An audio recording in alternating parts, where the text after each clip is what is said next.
Today, December 4th, is the 109th meeting of UDAAP. We have two items today, one in the morning session, which is the Druid Park Lake schematic design. And I will pass it now to Pavlina, or actually, I'm going to pass it to Sharon, who is going to be chairing in Pavlina's stead for this morning item. All right, good morning all. I'm landscape architect Sharon Bradley, temporary chair for today. And with me today are Osborne Anthony and Kevin Storm, both architects. We have 2.5 hours, but this is a lengthy presentation, so please move through it as succinctly as possible to allow time for the panel to deliver their questions and comments. Please zoom in to specific focus areas so the panel can clearly understand this proposal at the critical locations. All right, and with that, I will hand it off to you. Wonderful. Thank you so much, and great to see you both again. We are going to...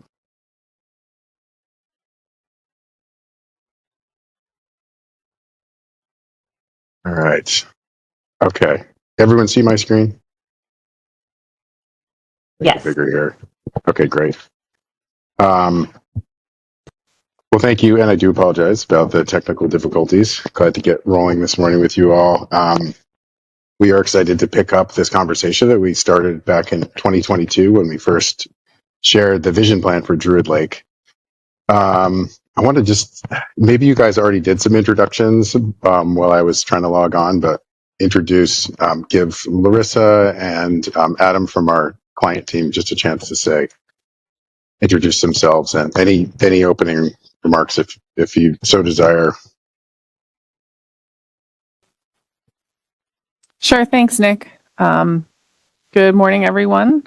Glad to be here and present this really exciting project. My name is Larissa Torres. I'm also a landscape architect and the project manager for this project in BCRP's Capital Development Division. And our Capital Chief, Adam Borman, will be joining us shortly. He had some overlapping meetings this morning, so he will be on, he said, in about 5 or 10 minutes. So we'll just jump in and listen quietly until we need to discuss anything. Thanks. Great. Okay, well, I just also I think you all know one of our team members who's been integrated and then in the design process, working on the architectural features, Pavlina and Kapow from PIKL Studio. We have a very large team for this. Involves marine engineering, civil engineers. We're working with an ecological consultant. We have 2 public outreach consultants, structural engineer, MVP, the whole gamut of sub-consultants. And I think this has grown quite a bit since we were in front of you before, back in the vision planning effort. And thank you all for kind of rolling with us here. We will note, I think you all did receive a preview of the slides, and we've, in the last 48 hours, have done some reshuffling. This was in light of our last conversation with Caitlin and team and folks at DOP, just to try to get to the message more succinctly, and really we've peeled out more significant design drawings to show you where we're at in the process. So this won't quite match what you've already may have already flipped through. We're going to start with background on the project. This is going back 150 years and more, quickly, and then we're going to give you a recap of the vision plan. We're going to take you to the latest plans for the phase 1 and phase 2, and then Claire and I are going to be doing some tag team here, and she's going to walk you through depending on all the key design features.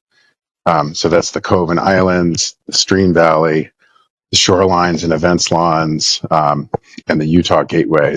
And then we'll just quickly recap with a few things and then open it up for discussion. So we will try to move quickly. We did want to mention here that this project, we had a recent public outreach meeting, and we launched this website for this project in October, and it's a real clearinghouse for all the latest and greatest information. as well as the project history of going back to the vision plan. So just flashing this QR code up here. We also have a survey that's live right now. It's really focused on lakeside programming. And then we have a sign up for folks who want to be on the mailing list for the project and stay up to date for public outreach meetings moving forward, and stay in the loop on what's happening.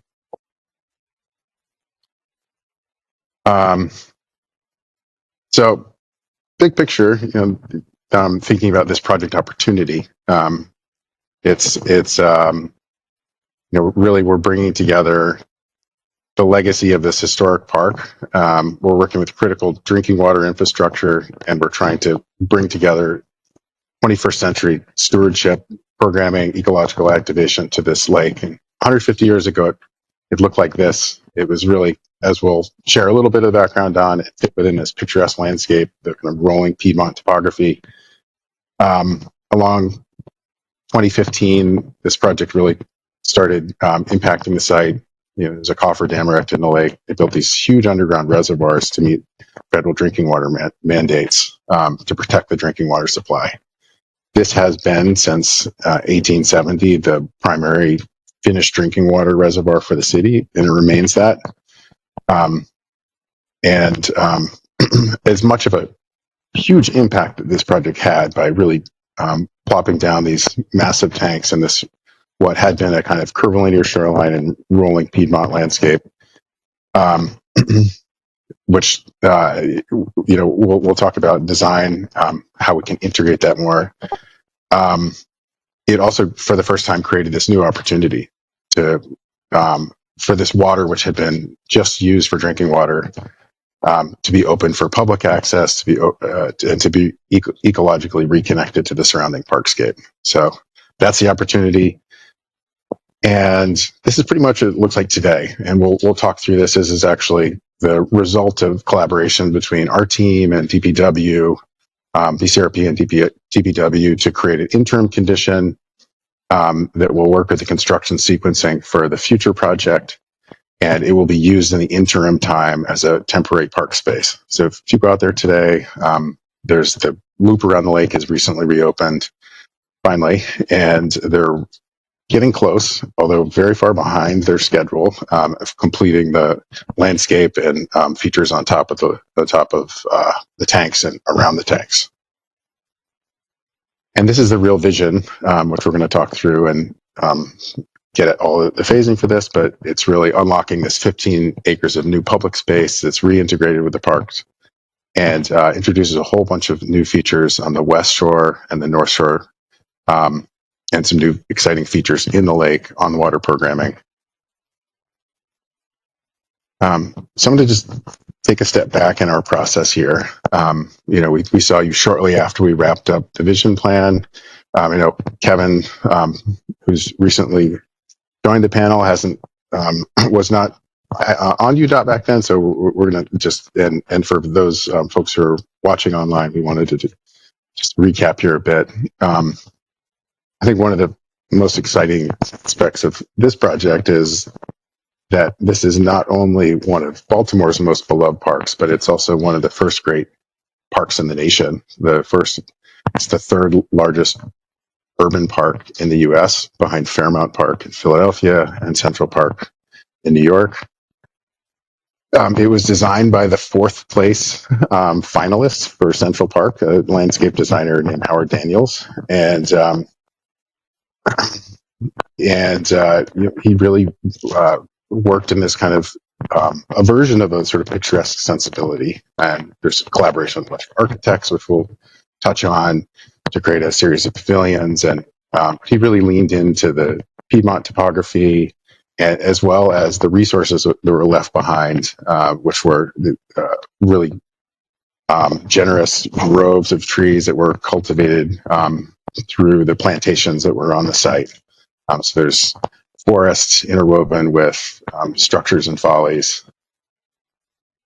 Going back further than that, and I think the reason that it was established as a plantation is that it was a site to many seeps, springs, and creeks. It was a lot of water here.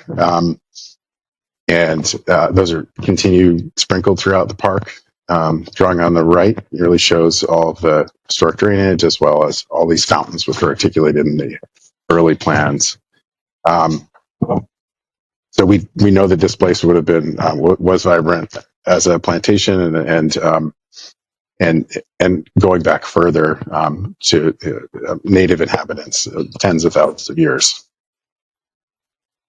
And the genesis of this park, it was there was a deal that was made during Mayor Swan's days to turn this into the first large urban park in Baltimore that at the time was really on the city's edge.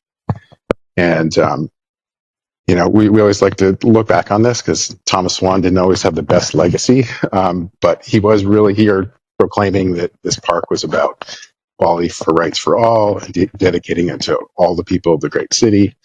The other quote on the right is from Howard Daniels, who is the designer, and it had it's kind of an interesting take on this sort of picturesque era landscapes that nature shouldn't be totally emulated, but it really should remain kind of feeling a work of man being artificial, and sort of an exaggerated sensibility of the picturesque.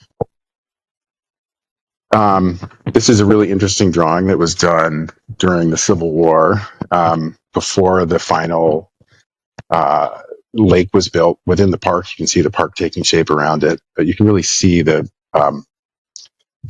lake fitting within this deep ravine and stream valley, and how the hydrology used to work prior to the construction of a large dam, which is built on the east side of the lake. And then this is a drawing of the park that was actually, these are the Olmsted Brothers sketches on top of essentially Howard Daniels' design for improvements they made sprinkled throughout the park. You can really see how the lake took the shape of the surrounding topography and fit within that.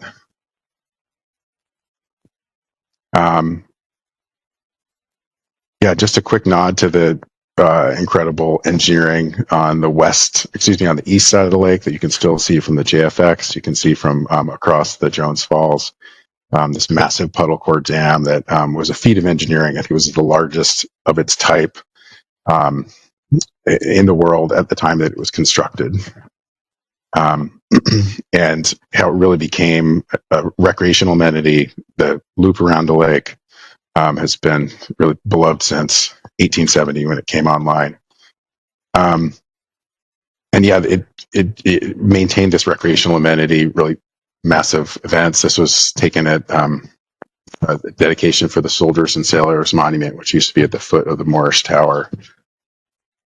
And it had a specific relevance to African American and Jewish communities who, for large parts of the 20th century, were really unable to move to the suburbs, unable to move to other parts of the city through restrictive covenants, and it really became a place for recreation. The image on the right is from Barry Levinson's movie Avalon, which is great scenes of, prior to air conditioning, folks used to sleep out on these lawns to stay cool during the summertime.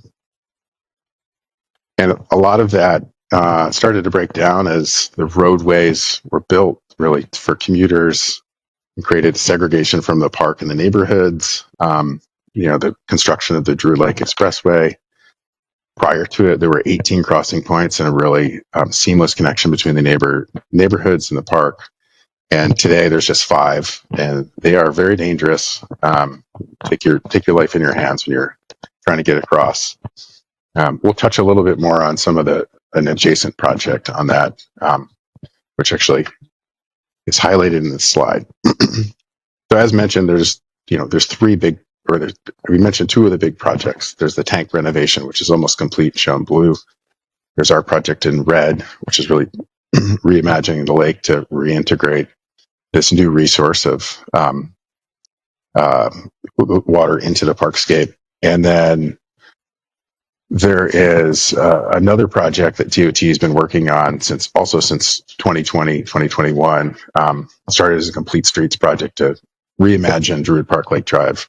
That project has just gone out to bid for the 30% design. And our project had coordinated with both of these projects, but with the DOT project from their from the start of the Complete Streets project. So zooming out a bit further, we just want to highlight there's a lot of recent and proposed investment. I think that going further south and west, there's the Frederick Douglass Tunnel, and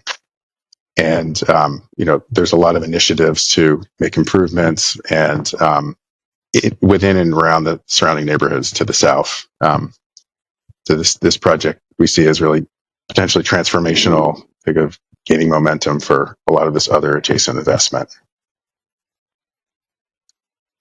I'm almost done with this recap. Thank you guys for bearing with this. But there was the original tanks plan did include some landscaping.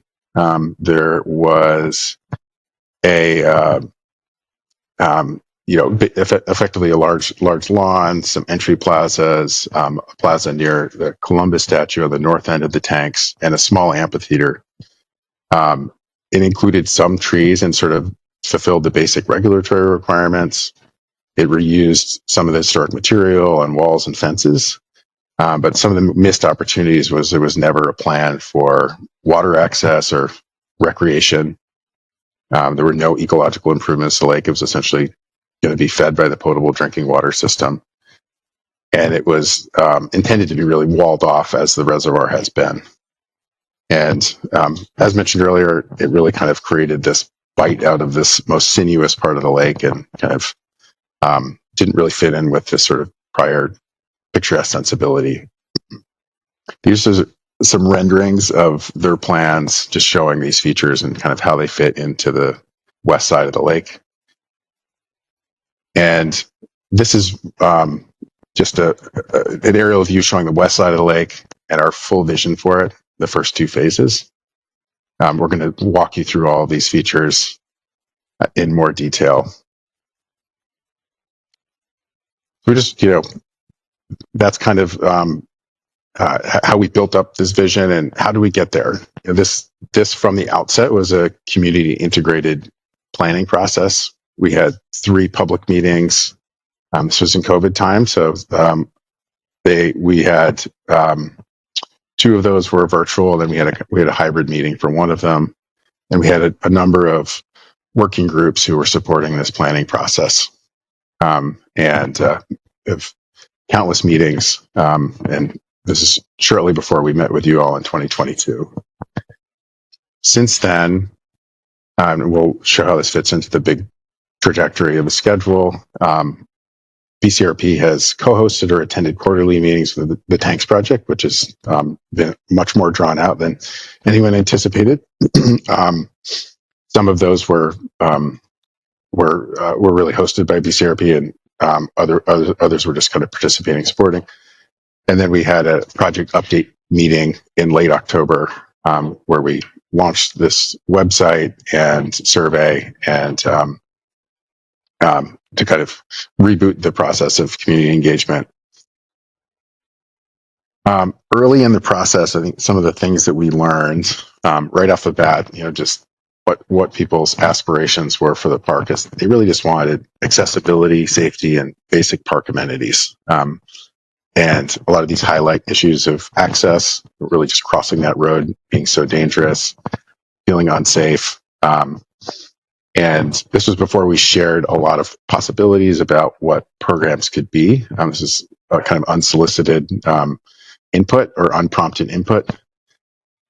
And the lake is surrounded by a number of existing amenities. We have all kinds of sports fields, sort of immediately on the North Shore. There's some very popular tennis courts. There's basketball. There's a basketball pavilion, got some nature play, softball, some really active recreation, and recently constructed aquatic center, which is nearby. Have a little bit more passive recreation on the west side and moving north. So it really exists within this hub of activity.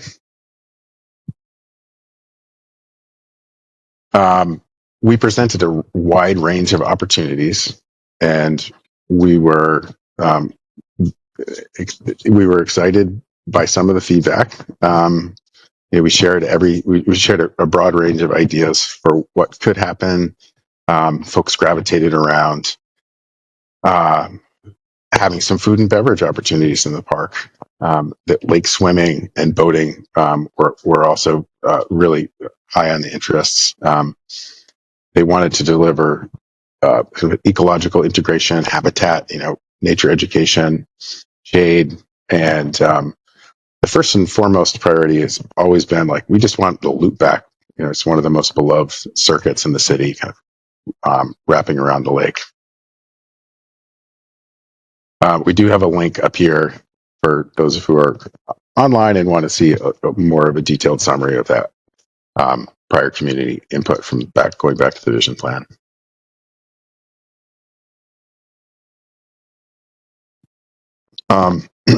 In this vision planning process, early on, we developed a series of principles to help guide through the completion of the vision plan and to kind of serve as North Stars for the project.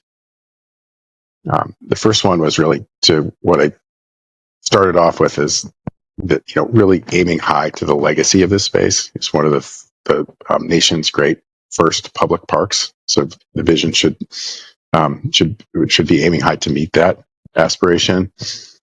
And the second is sort of to the process of community outreach is that it's not a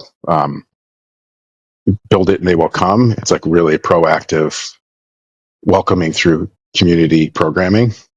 And the third one really being about that reinvention of this reservoir as a ecological interconnected recreational lake. And we spoke about this, the restorative justice of reconnecting, reweaving the park back to its adjacent neighborhoods. And then as designers, I was thinking about how we build something new. Number 5, building in the picturesque legacy.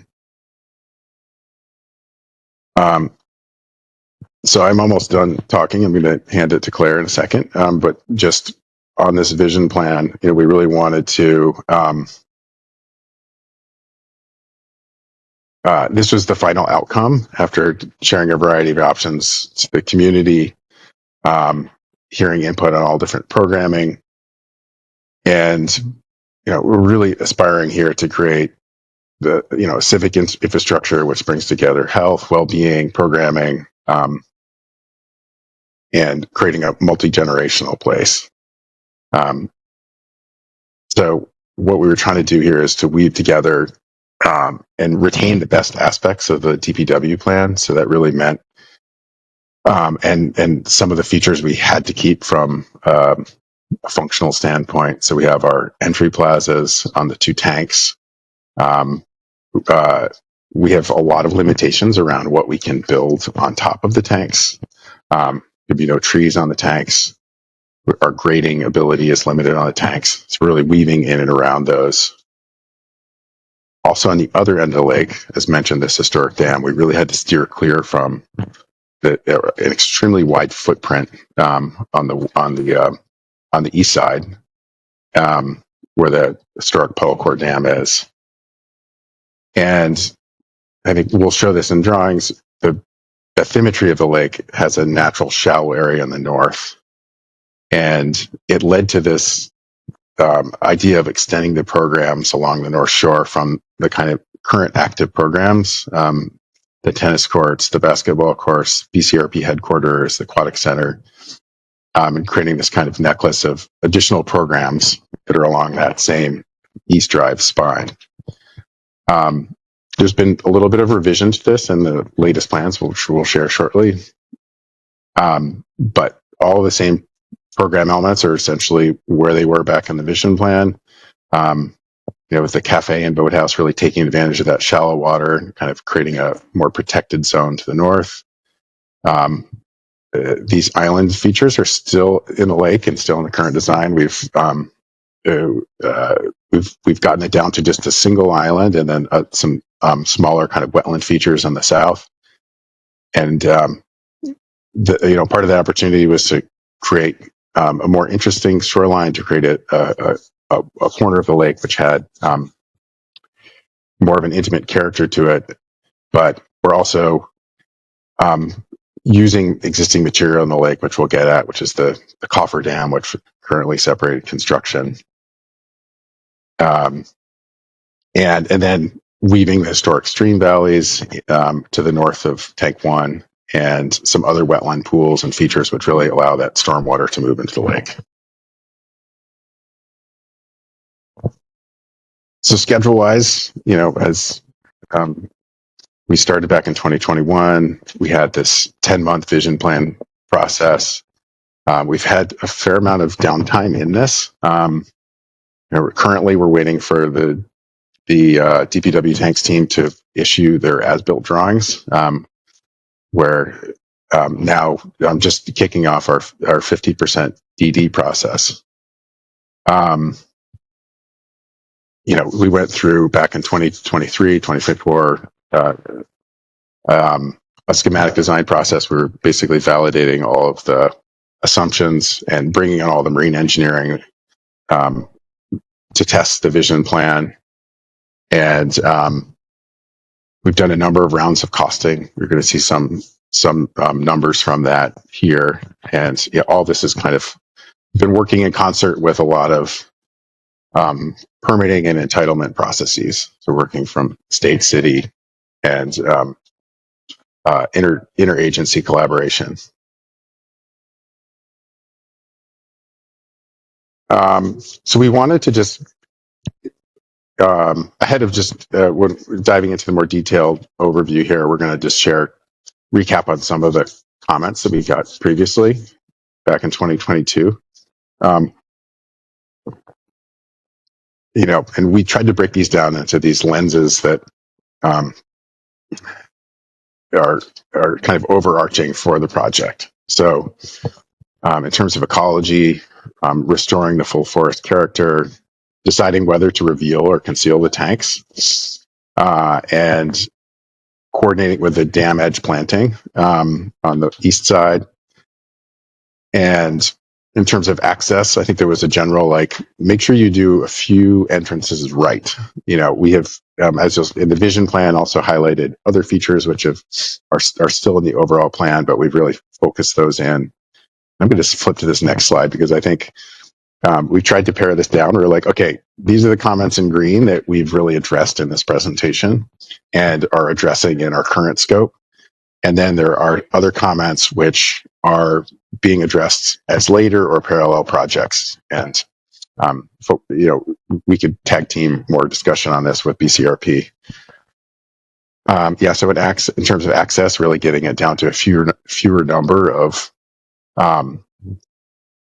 really well-designed access points, and making sure that there's views between and throughout the project that don't divide up the space too much and create this kind of equitable landscape.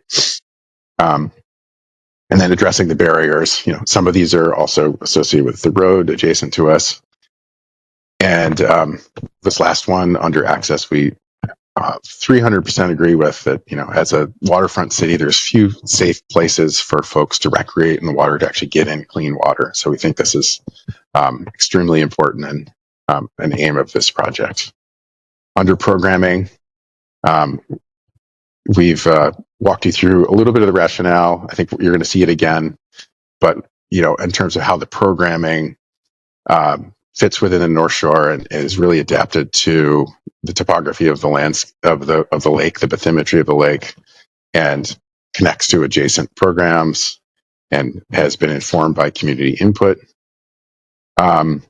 We're deeply interested in this interpretive layer of how to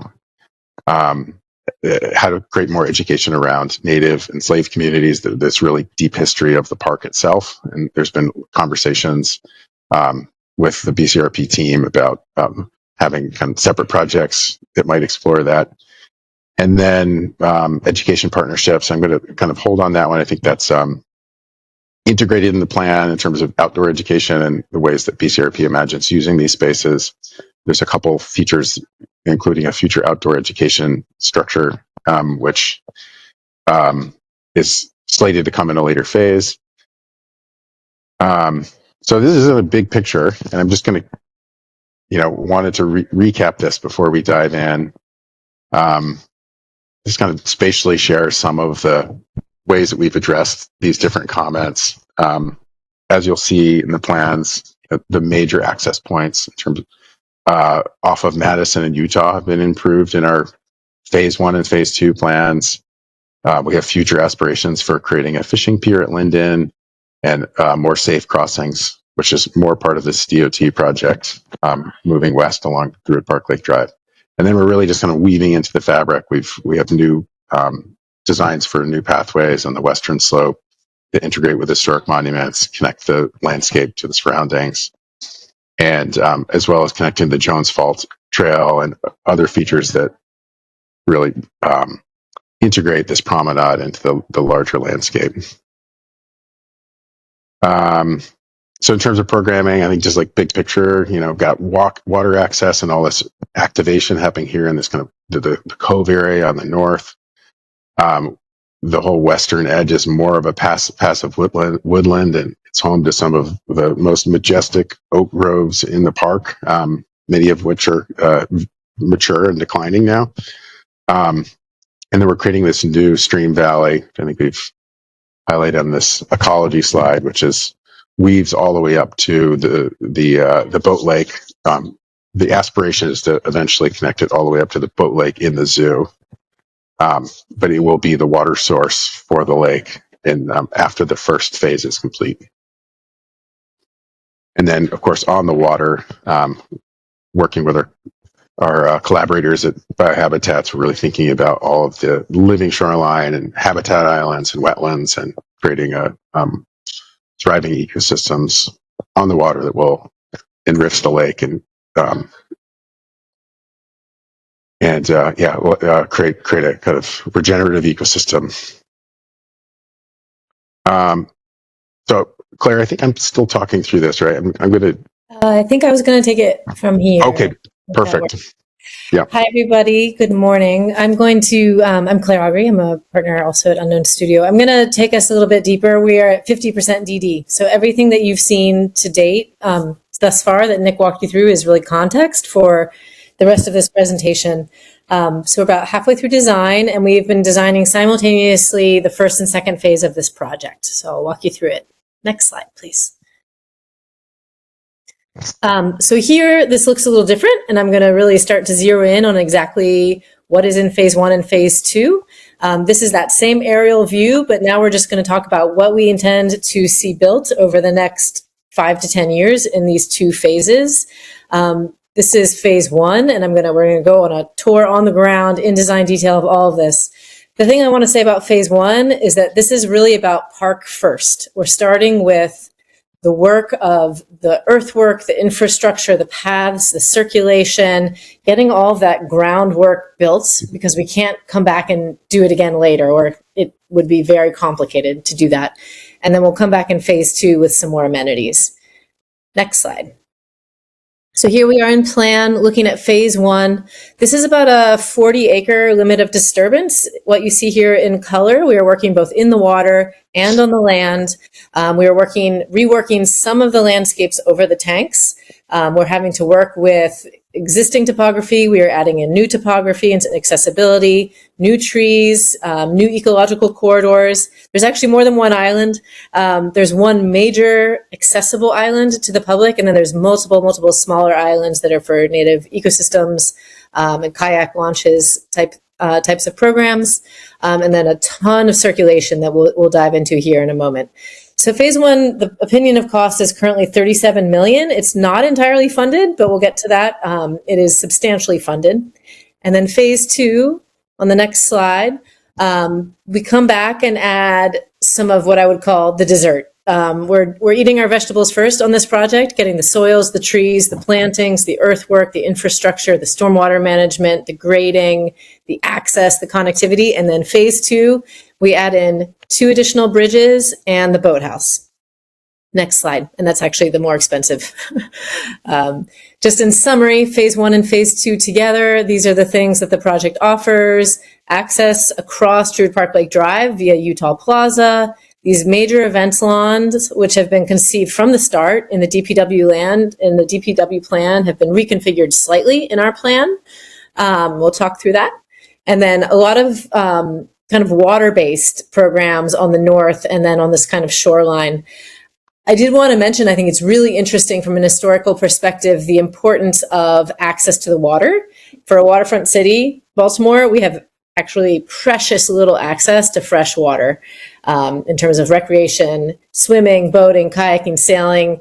There's very few places that you can actually access those sorts of recreational activities. And then it's even more of a challenge to find clean water in which to do those activities. So this lake is going to be a complete game changer for the city because we're going to have a fresh, cool, wonderful public place to immerse ourselves in the water in these blistering hot summers. The other thing I wanted to mention about what's so wonderful about these aquatic activities is it really carries on the trajectory of the civil rights movement here in Baltimore.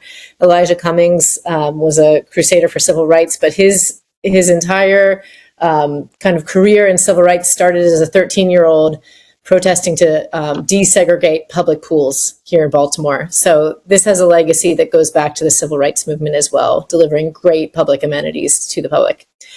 Next slide. There's a lot about connectivity in here. We are connecting to existing trail networks, the Jones Falls Trail. We are connecting to DOT projects, as Nick mentioned. We are weaving all of those through this project. So there's a lot of context to deal with. Next slide. And then we're adding in new circulation and new accessibility. So we are trying to deliver universal accessibility wherever possible. Anywhere you see a path in this plan today that is a barrier-free, universally accessible route. There's some secondary kinds of circulation through kind of organic features, which I'll share in a moment. But what you see here in green are all the ADA accessible or universally accessible routes along the shoreline.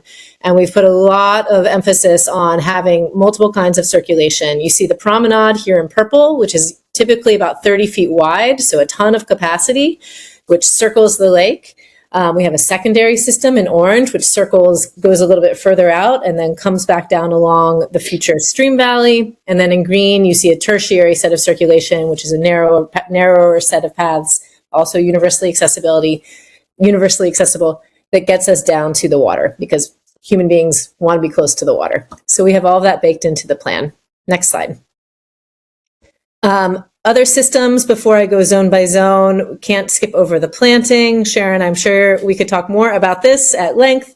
Our goal here is not to restore because there are no natural lakes in Maryland. This entire project is a complete invention, which really feels in keeping with Howard Daniels' idea about park making.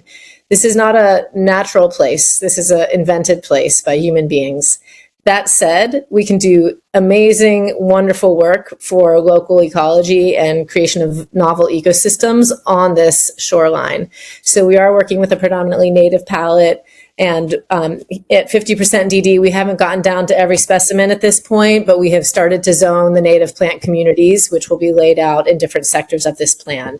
So we have a lot of wonderful upland plantings in keeping with the oak hickory forest, which would have been native to this area, adding in spring color, which connects to the kind of wonderful springtime we have here in Baltimore and the existing cherry groves, and then a lot of really wonderful new aquatic communities on the shoreline. Next slide. This is really important. This is a public park. We want to keep the dogs and the people out of these planting areas. If those of you who have been to Brooklyn Bridge Park, you see a lot of permanent fencing, and that's important. So we have both temporary fences in green, which we are intending to have while these plants are establishing, so they do not get loved to death. And then we also have permanent fencing, which is not deer exclosure, but is basically enough fencing to keep the dogs and the people out so that these landscapes can mature over time. Next slide. Okay, so now I'm going to zoom in to a kind of DD level and a kind of combination of technical and illustrative drawings We're going to go counterclockwise. We're going to start at the Cove and Islands area, which is the North Shore. We're then going to go up the Stream Valley. We're going to wind our way back and talk about some of the typical conditions of the shoreline and the events lawns. And then we're going to end walking back into the neighborhood at Utah Gateway. Next slide, please. So the Cove and the Islands, just to start on the next slide, we have an aerial here. And Nick, I don't know if you're able to, with your cursor, show the area in question. You see this sort of brown zone on this drone image. That is a Phragmites, wonderfully invasive, tenacious Phragmites patch. And it's kind of a basin that is graded down to the lake itself. So in the historic topography of this area, this would have been a seep or a small tributary going into that ravine. So this is a real opportunity to rethink the North Shore and reconnect that kind of natural descending topography into the lake. So we've really taken this on, and part of that is it's an incredible opportunity to reconnect to the natural hydrology of this place, but also because this is one of the only places that we are not completely hemmed in by a very restrictive dam or the very restrictive tanks. So this is a kind of one of the primo places to do some extensive landscape work and add in some new amenities. Next slide. Hey, Claire, real quick, can I interject? Could you clarify as you're doing these walkthroughs, what's phase one and what's what you're Yes. describing, what phase that we're looking at? Thanks. Absolutely, yes. Okay, so if we go to the next slide, this is, we have some keys in the upper right that shows you where we are in the lake. These existing condition drawings show the DPW, what's there today with the DPW tanks project. So we're seeing today the promenade, and we're seeing today the cofferdam, that interim condition. If we go to the next slide, we're seeing phase one. So this is showing a lot of earthwork. You're seeing the creation of multiple islands in this shallow area. You're seeing the bathymetry being created to support the creation of that new island. The boathouse and the west and east bridges are phase two. So in this zone, we are delivering the Cascade Bridge. And Nick, if you don't mind kind of circling where that is, the promenade traverses bridge number one, which is our Cascade Bridge. It stays low to the lake. It skirts behind the future boathouse and cafe site, and then continues to circulate around the promenade. It's really important to us that that promenade comes right up to the boathouse and cafe. That's going to be kind of one of these pearls on the necklace that goes all the way around. And then the boathouse and cafe spills out to a rocky beach and a future dock. I'm going to zoom in on this a little bit. I do want to say there are some security constraints around allowing people to drive into this portion of the park. We cannot have private vehicles on those tanks. We cannot have vendor vehicles on those tanks. So baked into this plan are a series of bollards and permanent boulders that keep private vehicles out. So this future boathouse is probably most analogous to maybe the pavilion at Rashfield. You can drive pretty close, but you can't drive all the way up to it. That said, it is ADA universally accessible from all parts of the park to get to the boathouse. You just can't drive a passenger vehicle up. BCRP will be able to service it from the north, and vendors will be able to service it from the north through a bollard system. And happy to talk more about that. So in phase one here, we're delivering connection to the loop that you see in purple. We're connecting other connectivity that you see in lavender, this kind of wonderful figure 8 kind of secondary set of loops. We're connecting to the neighborhood. And then we are delivering a plaza, temporary plaza before the boat house itself. We are delivering a boat launch, and we are delivering a shallow swimming area. Next slide. So this is a little sense of what that's going to look like. This is not Miami Beach, and we're not trying to deliver a white sand Caribbean experience. It's meant to feel of Maryland. So we have a kind of combination of glades with boulders and some understory planting. This is meant to say phase one, actually, I apologize. A kind of stony river rock beach, which would be more in keeping with what you would see in the Piedmont. If you've been to Gunpowder Falls or some of our beautiful state parks, it's a little bit more analogous to what you would see in a kind of creek landscape, since there are no natural lakes. So this beach and the temporary plaza and the promenade will be delivered in phase one. Next slide. We also have the ability to deliver boating programs. This is a site where the intention would be that BCRP would operate the boathouse and operate rentals. More work to be done on that with BCRP's aquatics to kind of talk about exactly how that operation works. But the idea is the boathouse would store BCRP boats, most likely, and BCRP would operate and manage rentals and education and recreation from that boathouse. So kayaking, the ability to get down to the water from this interim boathouse. And what we've shown in the distance here in this image is the idea of a kind of interim plaza and interim boathouse. So you could imagine in the short-term phase one, shipping containers for storing kayaks.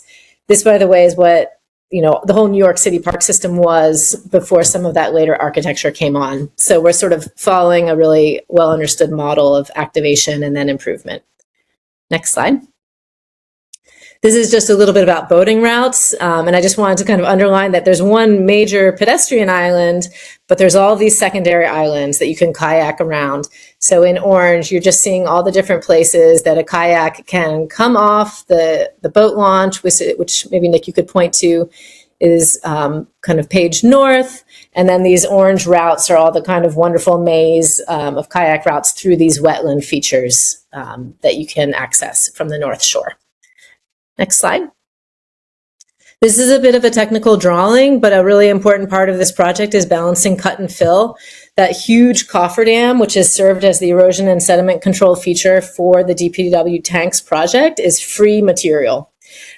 So we did not feel good about just saying, let's ship it off and start from scratch. So we've been working together with our engineering team to balance that cut and fill on site. And that gives us the opportunity where you see in red is removing that cofferdam element and also excavating for the future stream valley and then placing in blue to create these new wetland islands and accessible islands in the future. So that's a kind of taking lemons and making lemonade aspect of the project. Next slide. We have plenty of technical information that we'd be happy to share with you all. This is just giving you a sense of proportion and slopes coming down here to the lake level, which is at, gosh, it's so small. I think we said we're at 210 right now is the elevation of the lake. Interestingly, that's actually lower than it historically was. So we have an accessibility challenge to get people down to the water. Historically, the lake was at about 218. But despite our kind of wingnut idea of like, could we raise it back up? That's not feasible. So we have to live with the water's level at 210, and then we have to figure out how to get people down to that water level. So you see the promenade here is pretty low, and then you see the kind of slopes we're dealing with. And then there's a shelf here. The swimming area is quite shallow, but not unswimmably shallow. And that's really important because we need opportunities for deep water swimming and developing those swim skills. So it's not just a wading pond. It's a place where you can actually get out in the deep water and swim.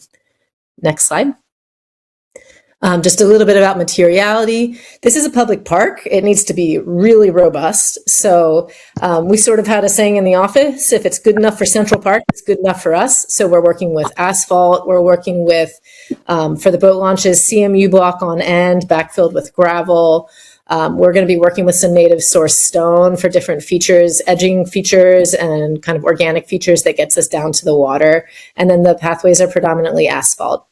Next slide. So that's all phase one. This is a sense of what that stony beach would look like as we look to the east, that long, long view, kind of looking across to the neighborhood beyond and then the Moorish Tower off to the east. Next slide. So then we're still on the islands. Phase one, can you go to the next slide, please? Yes, sorry. Phase two brings these islands, brings these bridges that connect the islands. Now, it might sound a little strange to build the islands and not the bridges. There's a financial constraint there, of course, but another nice aspect of this is that we're going to build the islands and get their ecology going first, and then the bridges come later. We've graded into the bathymetry a kind of level foundation for this bridge to come in later, and we've already graded in the landforms for the abutments and been working very closely with our bridge engineers for a system that could come in later and make these accessible to all users beyond boaters and beyond swimmers. Next slide.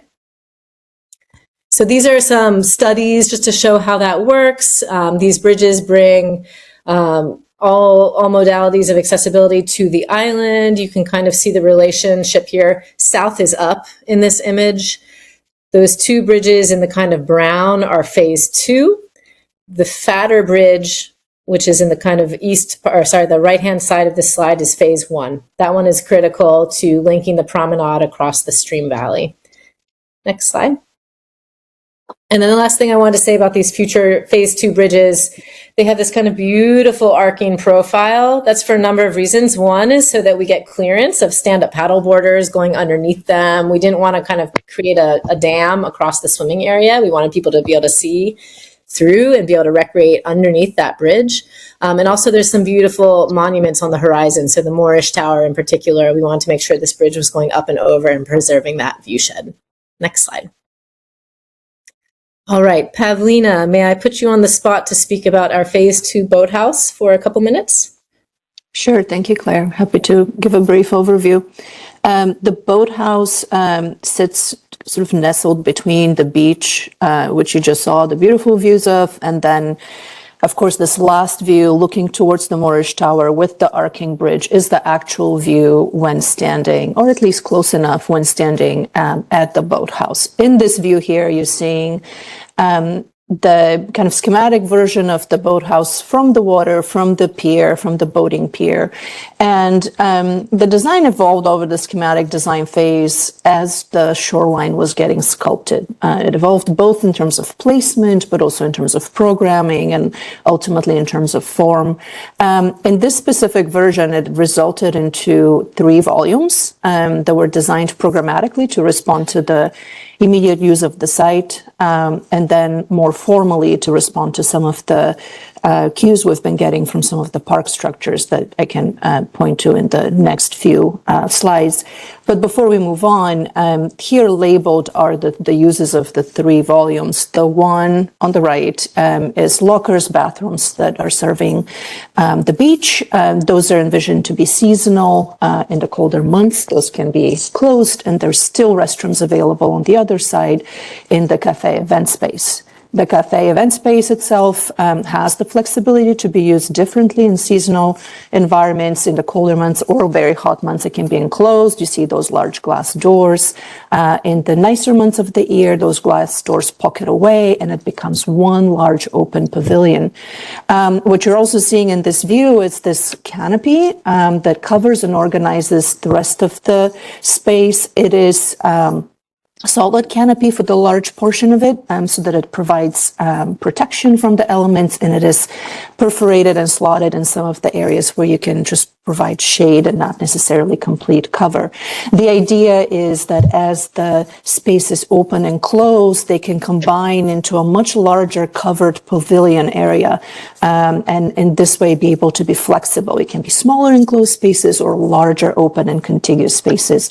Lastly, the boat program on the left is our sort of third implied volume. It doesn't have necessarily a large solid structure, but it does have the structure of the racks as the boats are stacked. This also has a seasonal quality because it is possible for the boats to be wheeled out in their cages kind of into the side and then be able to use the rest of the covered area there for events.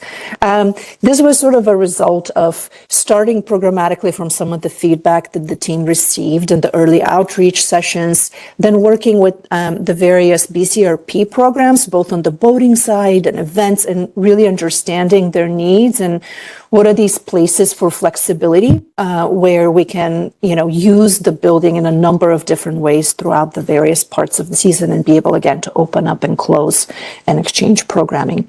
Maybe we can switch now to the other slides. I can feed in a couple of other elements. Right, so this is a plan view. I don't know if it's easier to zoom in. You can start to see the 3 volumes. The one towards the top here is the one connecting to the beach. So one thing that evolved over time is we started with the 3 programmatic volumes, and they were sort of shifting across the edge of the water and finally found a spot where connect to all the pieces. They also started to rotate. It filters from the promenade into the pavilion. There's these views that are opening up towards the landscape and the water that you saw in some of the previous slides. And so that also starts to create like an interesting conversation between the volumes and the overarching canopy above, in the sense that the volumes are material, and maybe in the next slide you will start to see, and stone. So they feel very much part of the land and the ground and the vernacular of some of the stone architecture in the area. And so they're almost like these large stone volumes that rise out of the ground. And then there's the very light canopy that starts to organize them and provide some of these covered areas in between and to the sides. This is a view from the promenade approaching from the west, and to the right is the dock launch, the boat launch and the dock. So you can see immediately how the boat program announces itself and is able to relate to the water to the right. The main cafe event space is the larger volume here in the middle with the check-in desk and all of that. So there's an entry between the cafe event space and the bathrooms. That's also the area where you sort of have this angled, expansive view back into the water. Into the volume on the left. Is there another image that we can touch on a few minutes? Oh, so this is kind of the earlier work on really understanding the context of the park, the structures that are there, learning from them and translating them into a contemporary structure. That was one of the early comments from the previous UDAAP review that was showing a somewhat more traditional building, still using very kind of vernacular materials.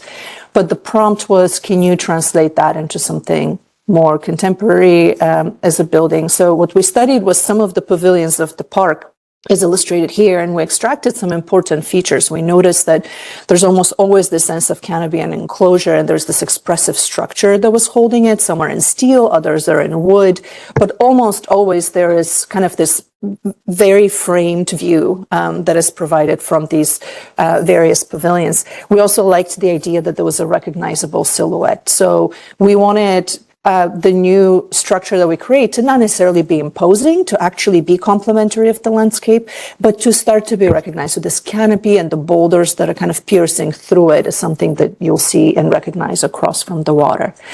So these are some of the early analysis and inspos of the park structures as they translate into the current design.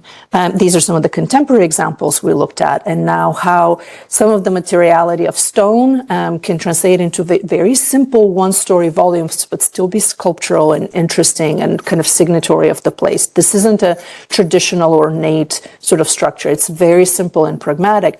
However, it is the structural element of the canopy as expressed in the existing pavilions of the park that really give the opportunity to create this overhead canopy that is recognizable and memorable. So the next slide will show you some of our other studies of these lightweight canopies and their thin, elegant structures coming down.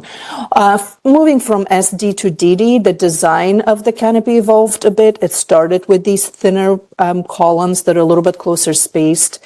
And in conversations with BCRP and the rest of the team, they've evolved more into the traditional longer spans, which of course have the advantage of opening broader views of the water and the landscape. But sort of the original diagram of the three volumes kind of piercing through the canopy remains intact. This is the extent of what I've prepared to mention. I'll hand it over to the rest of the team. Happy to elaborate more later if there's need. Thank you. Thanks, Evelina. Thank you. So Sharon, to your comment earlier, that's the only area that has this kind of phase 1, phase 2 complexity. Again, the arching bridges and the permanent boathouse are phase 2. Everything else is phase 1. From here on out, everything is phase 1. So I'm going to walk you through some other spaces that are a little less programmatically complicated, but still really important. So the first one is the Stream Valley. We're making our way now west. This is what would have been an historic tributary into that huge ravine. Here we are kind of up above the lake. You can sense it here. You look through what's called Taylor's Grove, another artificially created lake in the foreground of this image that is known as the Boat Lake. That's currently the purview of the Maryland Zoo, connecting through this beautiful yellow pine woodland to the lake. So all you have to do is squint your eyes to understand that this used to be a tributary down to the Jones Falls, and the subsequent kind of architecture of the park has turned it into this sequence of lakes. So we are reconnecting that as a water body. If you go to the next slide, We're doing that for a number of reasons. One is ecologically, it's going to be really phenomenal to daylight that water. Another is that reconnecting the lake to its watershed is going to take a lot of load off of our subterranean stormwater system. There's no reason to take all of this wonderful stormwater from this basin and send it into a subterranean pipe. This lake is massive, and we want all of that stormwater to basically continue to replenish the lake. And now that it's not potable drinking water, all of the biological material that comes with that is going to help make this lake a kind of living, thriving place. So it becomes a much better, the nutrient load of that basin is going to help sustain future amphibians and reptiles and fish, which will be stocked within this lake. So that's a kind of hydraulic connection. Here is a proposed design view from up above. So you see that stream valley. If you're paying really close attention, you might recognize that the stream valley is really following the outside of one of those subterranean tanks, which are a hard constraint for us. So the stream valley kind of winds its way up. You see the promenade in the foreground with the phase 1 cascade bridge. You see a small cascade moment, small waterfall, and then that stream valley winds its way back up towards the zoo. Next slide. So this is just a kind of ecological lens diagram that shows how we are connecting to what would have been a tributary. We are daylighting that tributary, restoring what would have been a stream valley, bringing in a kind of natural Maryland ecological approach to that, and then tying it into other new wetland swales and aquatic features across the lakeshore. Next slide. This is what it looks like today in DPW. So very kind of formal, in keeping with the picturesque set of circulation systems that connect the former lakefront to the park. Next slide. In our proposal, you can see the kind of daylighting of that stream and how that move really now bounds the tank landscape with a much more kind of compelling idea. This stream has coinciding with it, different kind of shoreline access, rocky scrambles, and it's a beautiful shady way to get across the site. Next slide. Here you see in pink one of the primary pathways that is circulating large numbers of people all around, and then you see in the light pink a kind of smaller accessible path moment to get down to the head of the stream. In green are all of these kind of organic features. These are not barrier-free pathways, but these are stepping stones and kind of tertiary features that allow folks to kind of sit at the stream itself, or for the intrepid children and children at heart to kind of skip through this area on a kind of stepping stone system. Next slide. This is a view from the water. So in phase 1, you'll be able to kayak right up to the bottom of this stream valley underneath the Cascade Bridge. Similar to Pavlina's comment about connecting to the architecture of the park, this is preliminary, but there's this sort of language of colorful painted steel that exists all through the pavilions, and we want this bridge to tie to that kind of legacy of kind of wonderfully colorful and exuberant architecture and structures that we see in the park. Next slide. Here is that bridge and plan. This has to carry EMT vehicles and BCRP vehicles, so this is quite a beefy bridge. Again, this is in phase 1. It carries the promenade across that daylit stream valley. It's an incredible moment to look out over the long view of the lake. It's a moment to kind of see back to the cove where people are swimming and boating and recreating, and then you also have the islands in the foreground. So this is a really wonderful moment where you have prospect and you also have all of the circulation going below. Next slide. A little bit more about the planting here. This just gets into kind of square footages. This restored, if there is a restoration aspect of this project, it's really here. We're kind of looking at kind of creating a floodplain forest within this restored creek. Next slide. All right, one more area and then I'm going to hand it back to Nick. We've combined the shoreline and the lawns. You go right to the next slide. So here we are, we've kind of gone up the stream valley, we've crossed over the tanks landscape, and then we're coming to the shoreline again. You'll see in this plan, wherever possible, we are adding new trees. I think I mentioned at the top, but the tanks have a very, very limited loading, so we cannot put trees on top of those tanks because of the soil profile. They can handle major crowds for AFRAM. They can handle many other things, but they can't handle trees. So what we've done is tucked trees wherever we can all around, including on the shoreline. Next slide. So here's a look at that cofferdam and the tanks. This is probably 8 months ago, looking west. Next slide. So today it looks very much like this. That temporary promenade is going over the cofferdam. We have temporary stormwater management controls. We have temporary spaces that will open up imminently, we hope, for use on those lawns. And then if you go one forward, you get a really good look at kind of how much work we're doing on this shoreline. So again, this is looking west. We're really sculpting and reshaping that whole shoreline. The promenade comes right down to the water. And then I'm going to zoom in here and talk about the kind of nature of the shoreline itself. So rather than a kind of engineered 3-to-1 cofferdam, which is what we see today in this plan, on the next slide, you see a geometry much more in keeping with the picturesque park, the islands that we've talked about, and then many different conditions of using stone and boulders and kind of riprap and different shoreline conditions to allow people to get down. Next slide. This is just a measured section. You see the tank in gray. So this is how much volume we have on top of the tanks. We are touching a little bit around the edges of the tanks, but we're not fully regrading on top of the tanks. We have a plaza for future stages. We're not designing an amphitheater into this project. That was an idea from the DPW project. And in many, many conversations with BCRP events, we moved towards a very flexible plan where there is plazas, there is electric, and there are systems set up so that BCRP can operate this in myriad ways into the future. So many different kinds of stages, many different setups. And then from there, we drop down to the lake and you see these different stacked boulders and riprap conditions. Last thing I want to say about this, safety bench. And Nick, I don't know if you can kind of circle that. Mm-hmm. This area is not the beach. This is an area where we're not intending people to jump in the water, but we still want to consider safety. So we took the same safety measure that any other kind of DEP stormwater open waterway would require, which is this very shallow safety bench that gives 30 feet from where the water starts to where it then drops off. So this is a very shallow area where if someone did stumble into the water, they would be in just a mere inches of water before we drop off into the deeper depths of the lake. Next slide. These are the different kinds of masonry and rocky shoreline that we use to both retain slopes and also offer access. In hot pink is the kind of most exciting one. This is a series of boulders that we're using for seating and steps and kind of get down areas and features across the shoreline. Next slide. And then here's how it integrates with the circulation itself. These series of loops, lots of choices. It's no longer just one loop. Next slide.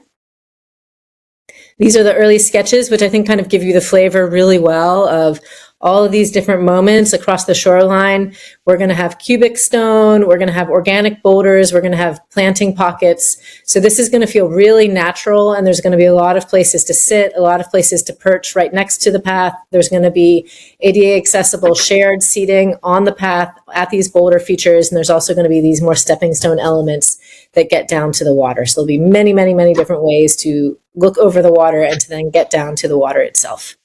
Next slide. Here they are on a more technical level.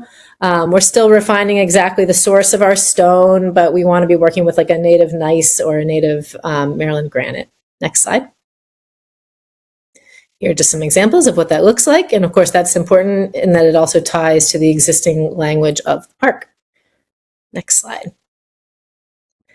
These are just some references to give you a little sense of what we're talking about. Sometimes the stone is giving us a feature to sit on. Sometimes the stone is giving us an accessible walkway. And sometimes the stone is actually deterring people or dogs from continuing. So sometimes we have a kind of riprap that is kind of deterring circulation, and other times we're using the boulders and the stone as a very welcoming feature. So it's doing both. Next slide.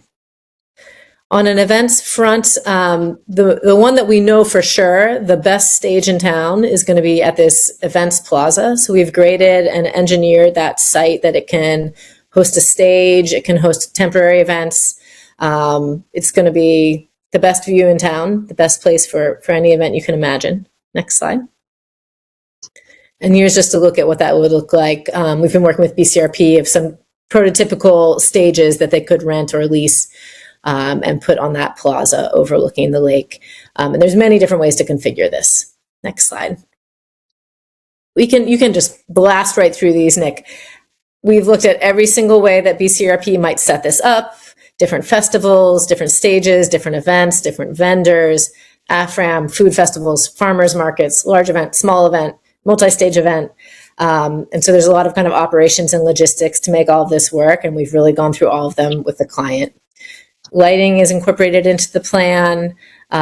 This is just to kind of not create accents, more to create safe passage across the park. Next slide. And then we're working with the current furnishing standards that BCRP already has within the park. So we're not trying to create a special zone within Druid Hill Park. It's really just meant to live within Druid Hill Park's existing standards. Next slide. Okay, last one here. That is Mayor Scott kayaking in the foreground next to these wetland islands. This is the moment that you come across Utah, or you come across Druid Park Lake Drive from Utah, and gives you a sense of the asphalt pathways with the different ways we're using boulders, both as kind of deterrent from circulation, and then you see in the mid-ground some places for people to sit and get down a little closer to the water as well. Next slide. Okay, we've seen this one, so I am going to pass it back to Nick to talk about our last space before we wrap it up. All right, thanks, Claire. Yeah. So lastly, we mentioned the connectivity to the neighborhood as being a really important driver here. So here we are at the end of our journey. Utah Street is one of 3 or 4 primary streets which historically blended seamlessly from the neighborhood to the park. And for our project, it became a kind of low-hanging fruit to create something which is aligned with the street, which creates a natural extension.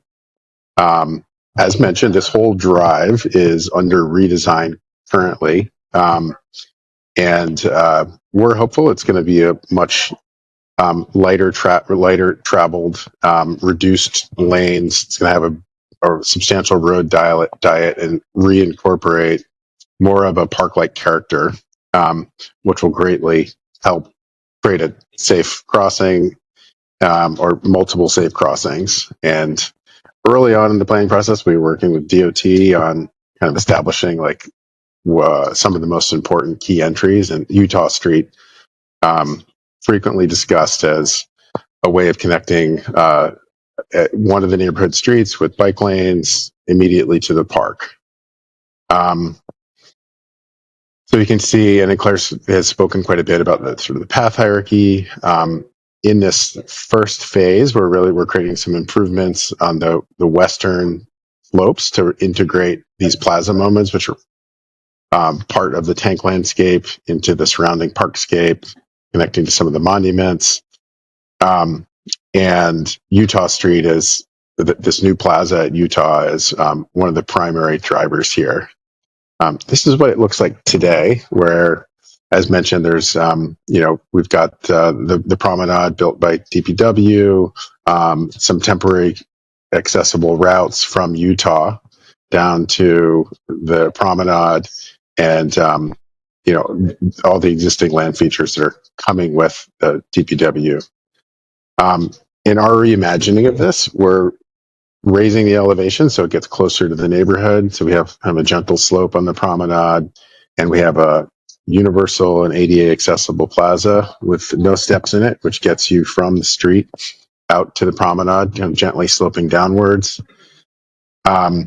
This becomes another stormwater feature or ecological feature, this wetland swale, which drains into the lake. And another way of reintegrating trees and planting between the promenade and the tanks, where we can't plant trees. So here's a view of that, and we have a kind of interim crossing, and have been coordinating with DOT on where that's landing on day one, and expect to coordinate with their Complete Streets project to really create a substantial crossing, signalized intersection, with a much narrower road, hopefully, that connects out to this new plaza. The plaza we've reimagined and have been working with various stockpiles of historic stone materials. So it will blend some of the materials that Claire's already spoken of, these cubic stone boulders as barriers, some new features, creating a kind of elevated planter in the center of it. And, we're solving multiple problems, kind of this stormwater expression, vehicular protection, kind of weaving together the fabric in creating this special moment on the promenade. So this is just another kind of zoomed in view. Here you can see the, our DD plans of kind of what that looks like with these large plaza and some of the planting area set within that. And this really creates one of these kind of really desirable, picturesque long views where you can see right across both tanks all the way to the Columbus Monument in the north, tying it back to the neighborhood. So with that said, we're just flashing up here for folks who are watching online, but there's more information about the Complete Streets project. We encourage folks to follow along, to get involved. They should be selecting their design team right now for the 30% project. This was started as a Complete Streets initiative, and then it was awarded a Reconnecting Communities program, federal grant from the Biden administration, and they seem to have squeaked through with all the funding and should be in this 30% design any day now. All right, just a couple more slides here. We're like so eager to stop talking and start the conversation. You've seen this drawing. This is what we expected. This is basically what it looks like now. It should have looked like this in March, and then it was October, and now it seems like it might be January until it's fully open, but they are making progress. There's still some paving that has to happen on the promenade, and there's some work they're doing here close to Druid Park Lake Drive, which isn't complete yet. So we expect this to be open to the public. This will be programmed for several years.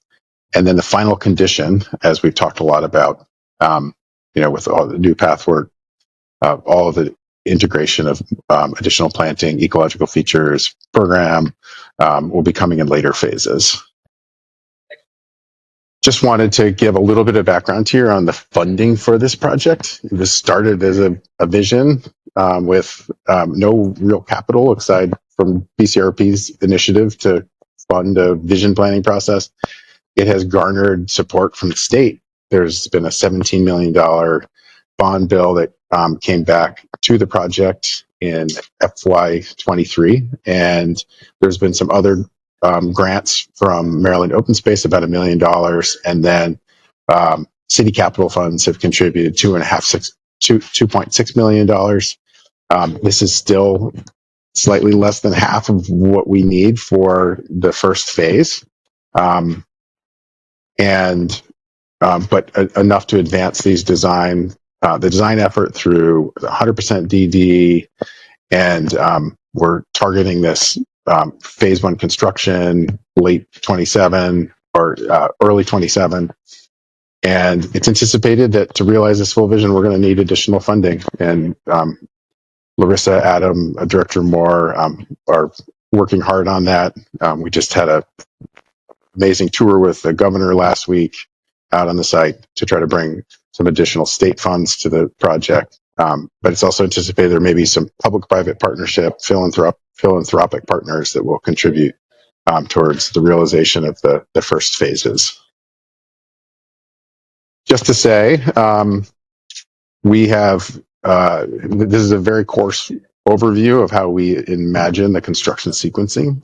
We've retained that cofferdam to be able to reuse the material. It was slated to get hauled off and like about 1,000 truckloads of material through the neighborhoods, but it's really very prime lake building material, great riprap and stone. We're imagining keeping that in place and that the upland construction would happen while the cofferdam remains in place. One of the first and foremost things the community has been concerned about is having this loop remaining open. It's been closed off for them for more than 5 years now. And with this plan, our hope is that remains the circulation as it is today.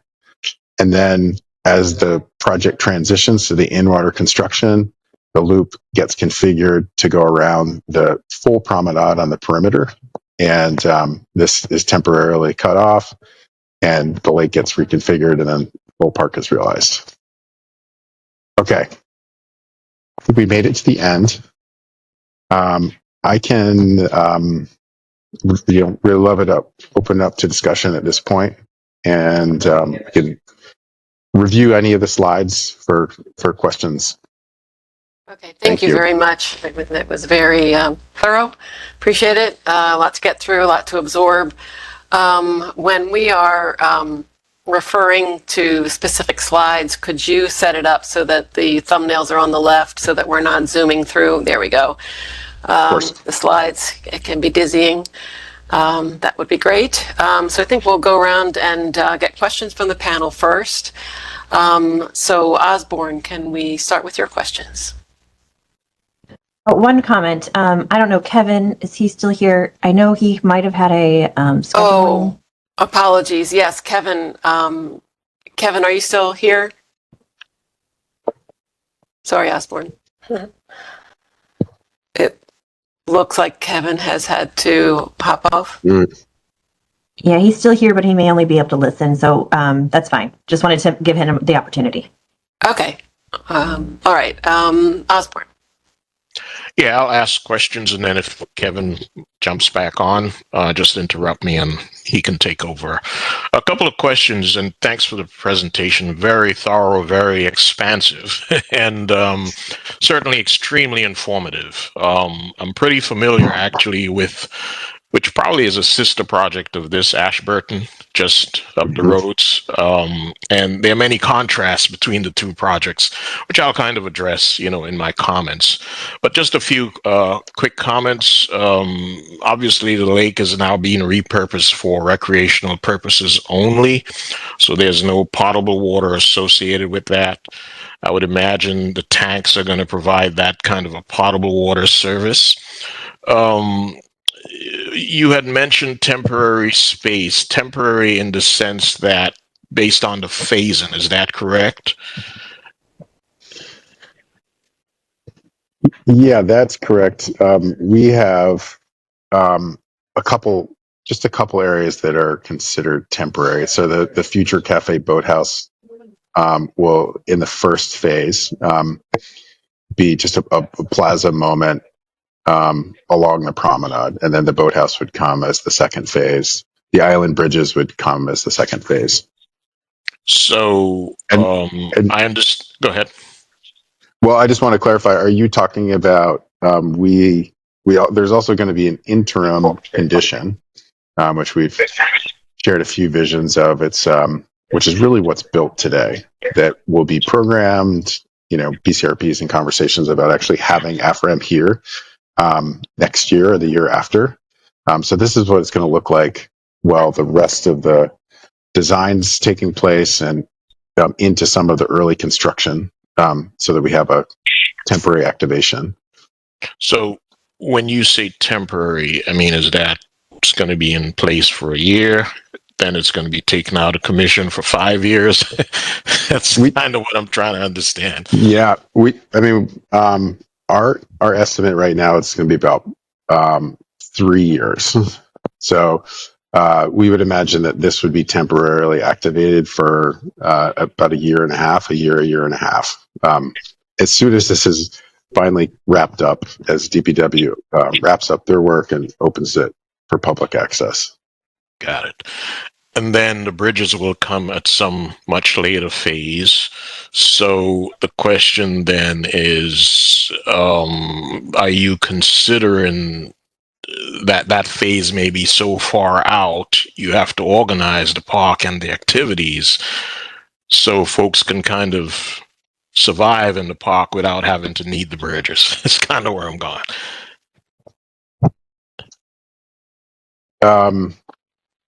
That's a great question. Claire, are you still on? Do you want to talk about the it's really just the island in that interim condition that will not be accessible until the bridges are complete. Okay. All right. Well, Claire, Okay. I, Yeah, I mean, it's, can you I hear me? think go ahead. Well, and it looks like Kevin was able to unmute. Kevin, do you want to jump in with your questions and comments?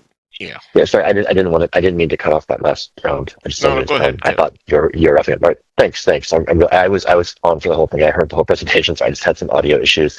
But thank you so much for that presentation. It was, I'll just reiterate, it was like super thorough. I learned a lot in the presentation, and I really appreciate that initial recap at the beginning as well. It really helped put everything into context. So I guess just starting with like questions really quick, I have some really nuts and bolts questions about just like the infrastructure of the park relating to like restrooms. I'm assuming there are restrooms at the boathouse, but were there restrooms in other locations, and how would that be handled during big events? I had a bit of a question about benches as well. I think maybe one of those later slides you did mention that you'll be following like the language of benches in Druid Hill Park. But I mean, is there as much attention be given to that along the eastern end of the loop, which you didn't talk as much about? I'm just wondering about, just invitations for people to linger and stay. And then also, was there consideration given to kind of public art or interpretation elements also as a way to kind of, invite people to stop and linger and look and rest and that kind of thing? So those are kind of my questions, and then I could roll into comments if that's okay after, just because I have some time constraints. Great. Yeah, thanks for that, Kevin. There are some adjacent restrooms nearby the basketball course and park headquarters. If you can see my little mouse pointing at, the boathouse does deliver those, and we are hopeful that our phase 2 could follow close behind phase 1. As Claire kind of gave a picture of, we're anticipating the structures with how we're building the plaza, and really this causeway, the shallow causeway, has allowed us to keep some costs down for those pedestrian bridges to come shortly thereafter. So yeah, the boathouse does provide that amenity, multiple bathrooms that are 4-season, and then also ones just associated with the swim program. For all of the larger festival scale events, we've done a lot of studies with BCRP in terms of, they're going to bring a lot of porta potties, and those get integrated in kind of various festival scenarios. So that would be the plan for when there's a large scale event or events on the tank landscapes. We have been razor focused on this phase 1 and phase 2 area. And I know BCRP has been also sort of in a separate funding bucket, considering sort of cheap and cheerful improvements and reinvestment in terms of paving along the west shore of the lake. We have ideas about replanting the slope of the dam, extending furnishings, kind of really improving that potentially at the same time as some of these phase 1, as our phase 1 design scope comes online. So like out on the east side of the lake with the views out towards the city, that anticipating that some of those improvements could be happening and get integrated with this. Public art has been in the conversation for a long time. Larissa, if if you want to jump in and handle some of this together with interpretation, I'd welcome it. Sure, happy to. Okay. Yeah, so I love it when some of the questions are things that we do or have been considering as we work our way through the design. Public art has come up several times, sometimes from community input. There was a local artist who approached us about the possibility of doing a sculpture in the water, a floating sculpture, maybe a kinetic sculpture. So there are lots of opportunities there that we are considering and looking at. Fortunately, from the capital construction, most of those can be accommodated through the infrastructure that we are already designing. And then also considering that artists' input in some of our interpretive signage There's opportunities for that as well, sort of educational signage, environmental, historic topics. I mean, just from the beginning part of this presentation, you could see how much information there is that could be shared in lots of creative ways throughout the park and around the lake. So we are definitely looking at all of those options. Great. Well, thanks. I guess, Sharon, if you don't mind, if I can just kind of roll into my comments, just so I can. Of course, yes, please do. I have to drop off. Thank you. I really appreciate it. Yeah. So to continue on that point about interpretation and art, I guess going to a place like this. I mean, it was just so fascinating to hear all the background and the history and again, I want to caveat all my comments with the acknowledgement that, of course, hearing this and understanding this project for the first time, it's a huge project, and you guys have been thinking about it for many years. So I'm not sure my comments can really do justice to probably all the things you've considered and dismissed or refined and moved on. So just a quick caveat to that. But I was just wondering about the history of the tanks themselves. And was there, maybe there's an opportunity somewhere somehow to possibly reveal a bit of the tank infrastructure in a way that's kind of maybe artistically done, or sort of just reveal again, somehow revealing this kind of layering and palimpsest of the site, as opposed to kind of completely covering them, just as a thought. I mean, maybe that's not doable for a whole number of reasons, but it was just again, it was just one more possible layer of kind of understand, walking through and just seeing a glimpse of something that you're curious about, and having a way to find out about that history. That seemed like that could be an interesting way to incorporate some kind of artist collaboration or something.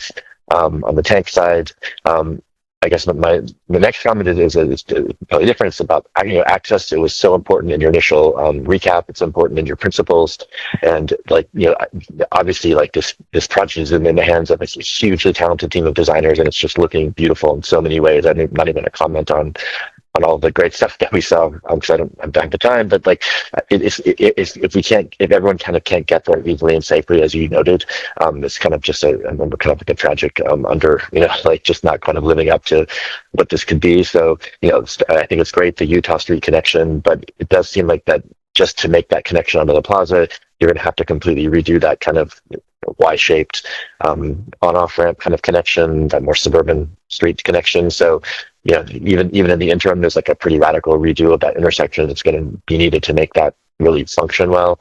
When I heard that diagram where you showed the 18 access points originally down to 5, it's just such a tragedy. It's like undoing the great works that were done. And I guess I'm just I understand the notion of making a few clear access points and sort of gateway moments, but just really trying to get that 5 back up to however many you can in a safe and accessible way just seems like and I think it sounds like that's what you're doing. But I just wanted to emphasize from my perspective that just the really putting that seam together between the neighborhood and the parks is just so critical to long-term success. And it would be great to see in your drawings going forward, the more detailed versions of that Druid Hill Lake study that the transportation is working on, because I'm actually hoping that you all are satisfied with the direction that team's going on, because it's just so critical to the success of this plan.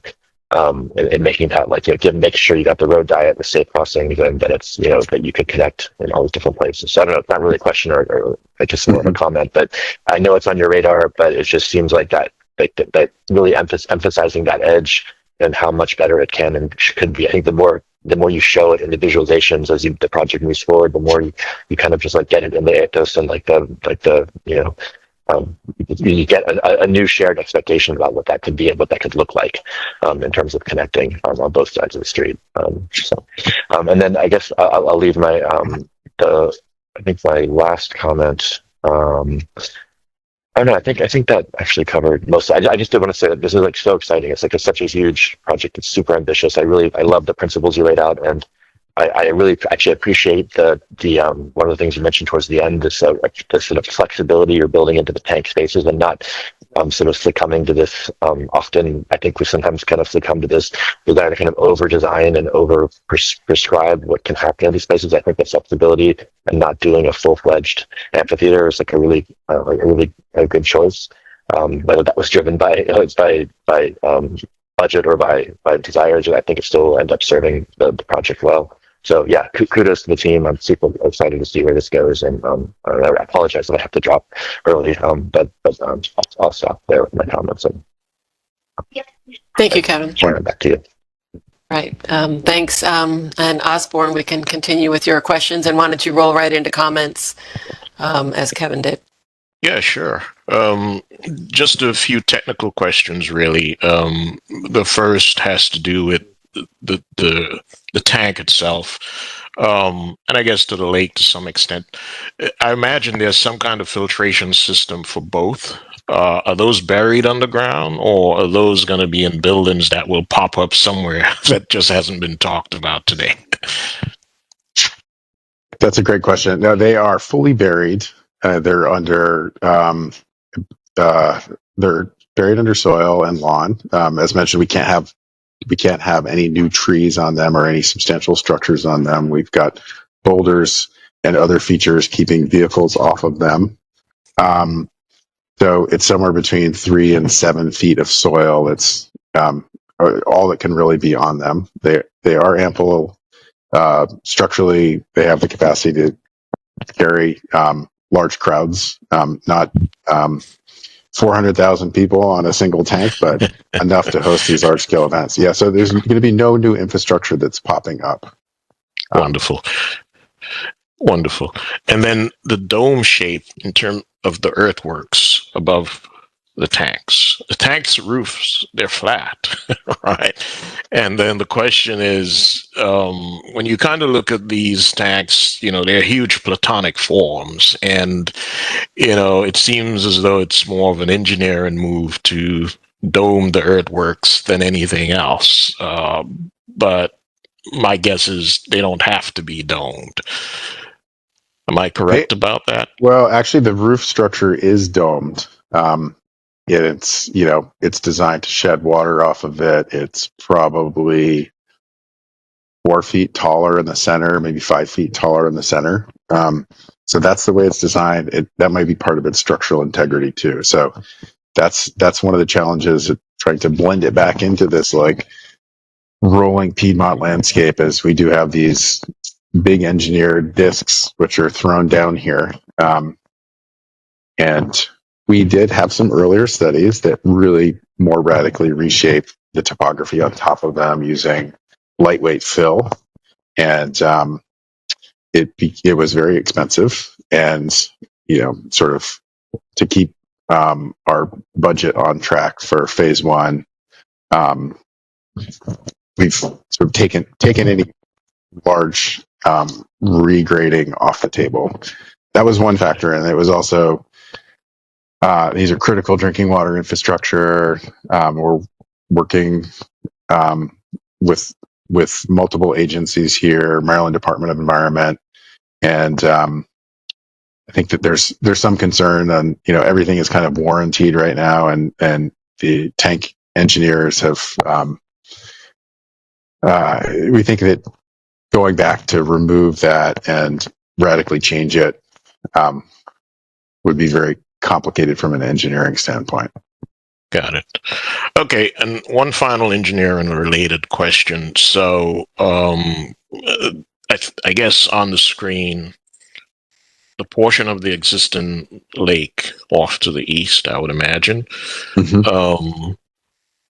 There's some, you mentioned the cofferdam as it relates to construction. I get that. But I thought I heard Claire mention that the water level is actually going to be lower than what's been out there historically.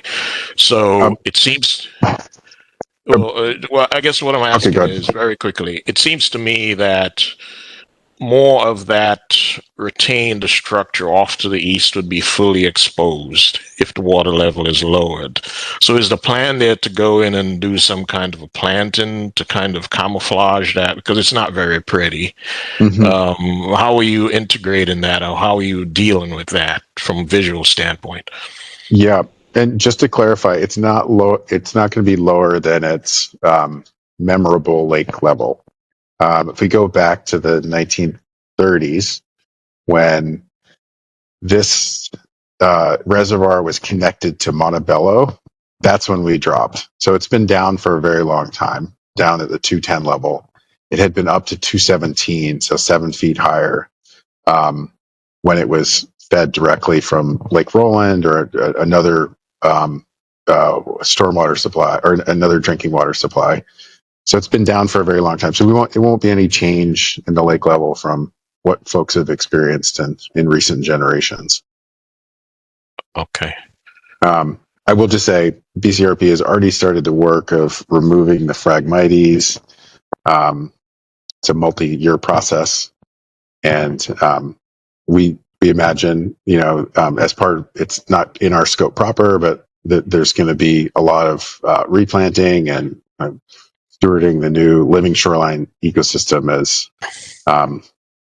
as this project on the west side, our phase 1 and phase 2, take shape, so that we're not letting all the invasive Phragmites kind of retake over the shoreline. It'll create a lot more interest in the shoreline too, in terms of planting and create more opportunities for habitat. Great. One final question I can launch into my comments. This is specific to the boathouse. I guess the question is programmatically, is the boathouse more ceremonial in terms of it being called a boathouse? Or is it actually going to store boats, as in kayaks, etc.? Or are the kayaks going to be separated out somewhere else? I'd be happy to answer that, Pavlina. If you're still on, do you want to take that question? No, go for it, Nick. This is more programmatic, and we've had many conversations with floating program. Go for it. Yeah, so we've been working with the BCRP outdoor education teams on this, and they do run a number of boat programs across the city, down Middle Branch and elsewhere.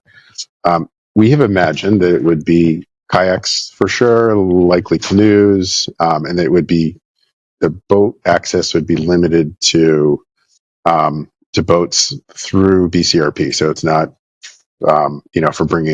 we don't think for bringing private boats onto the lake.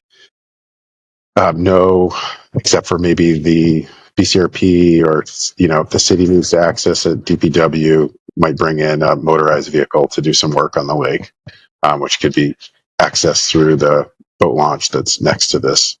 But yeah, that space that Pavlina spoke about, which is kind of an open air, but also securable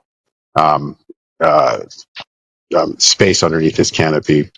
There's a lot of flexibility in it, as Pavlina mentioned. When the boats are out on the dock near the launch, or adjacent to the building, then that opens it up for classrooms, education, events. There's been a lot of thought on how this whole structure could be used for special events, where all three structures and all this generous space underneath the canopy could serve a variety of special events.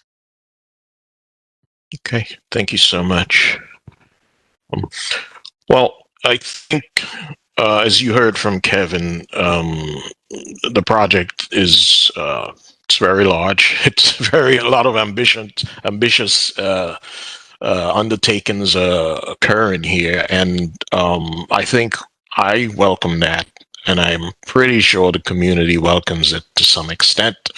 There may be some frustrations related to the length of time, schedule, the disruptions, but that all comes with the territory of a very large infrastructure project.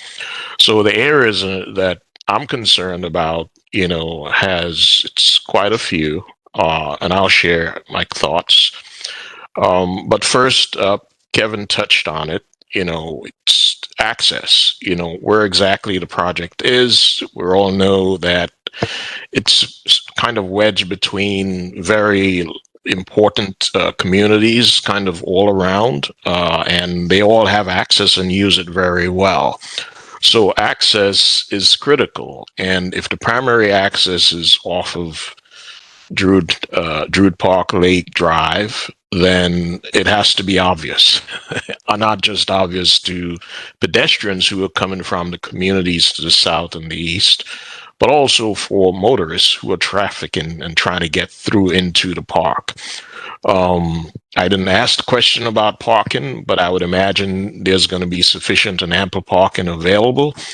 But I'm really curious to see how that intersection at Utah really transforms and, allows, safe, clear, and very identifiable access into this new park area, this section of the park that's being reimagined.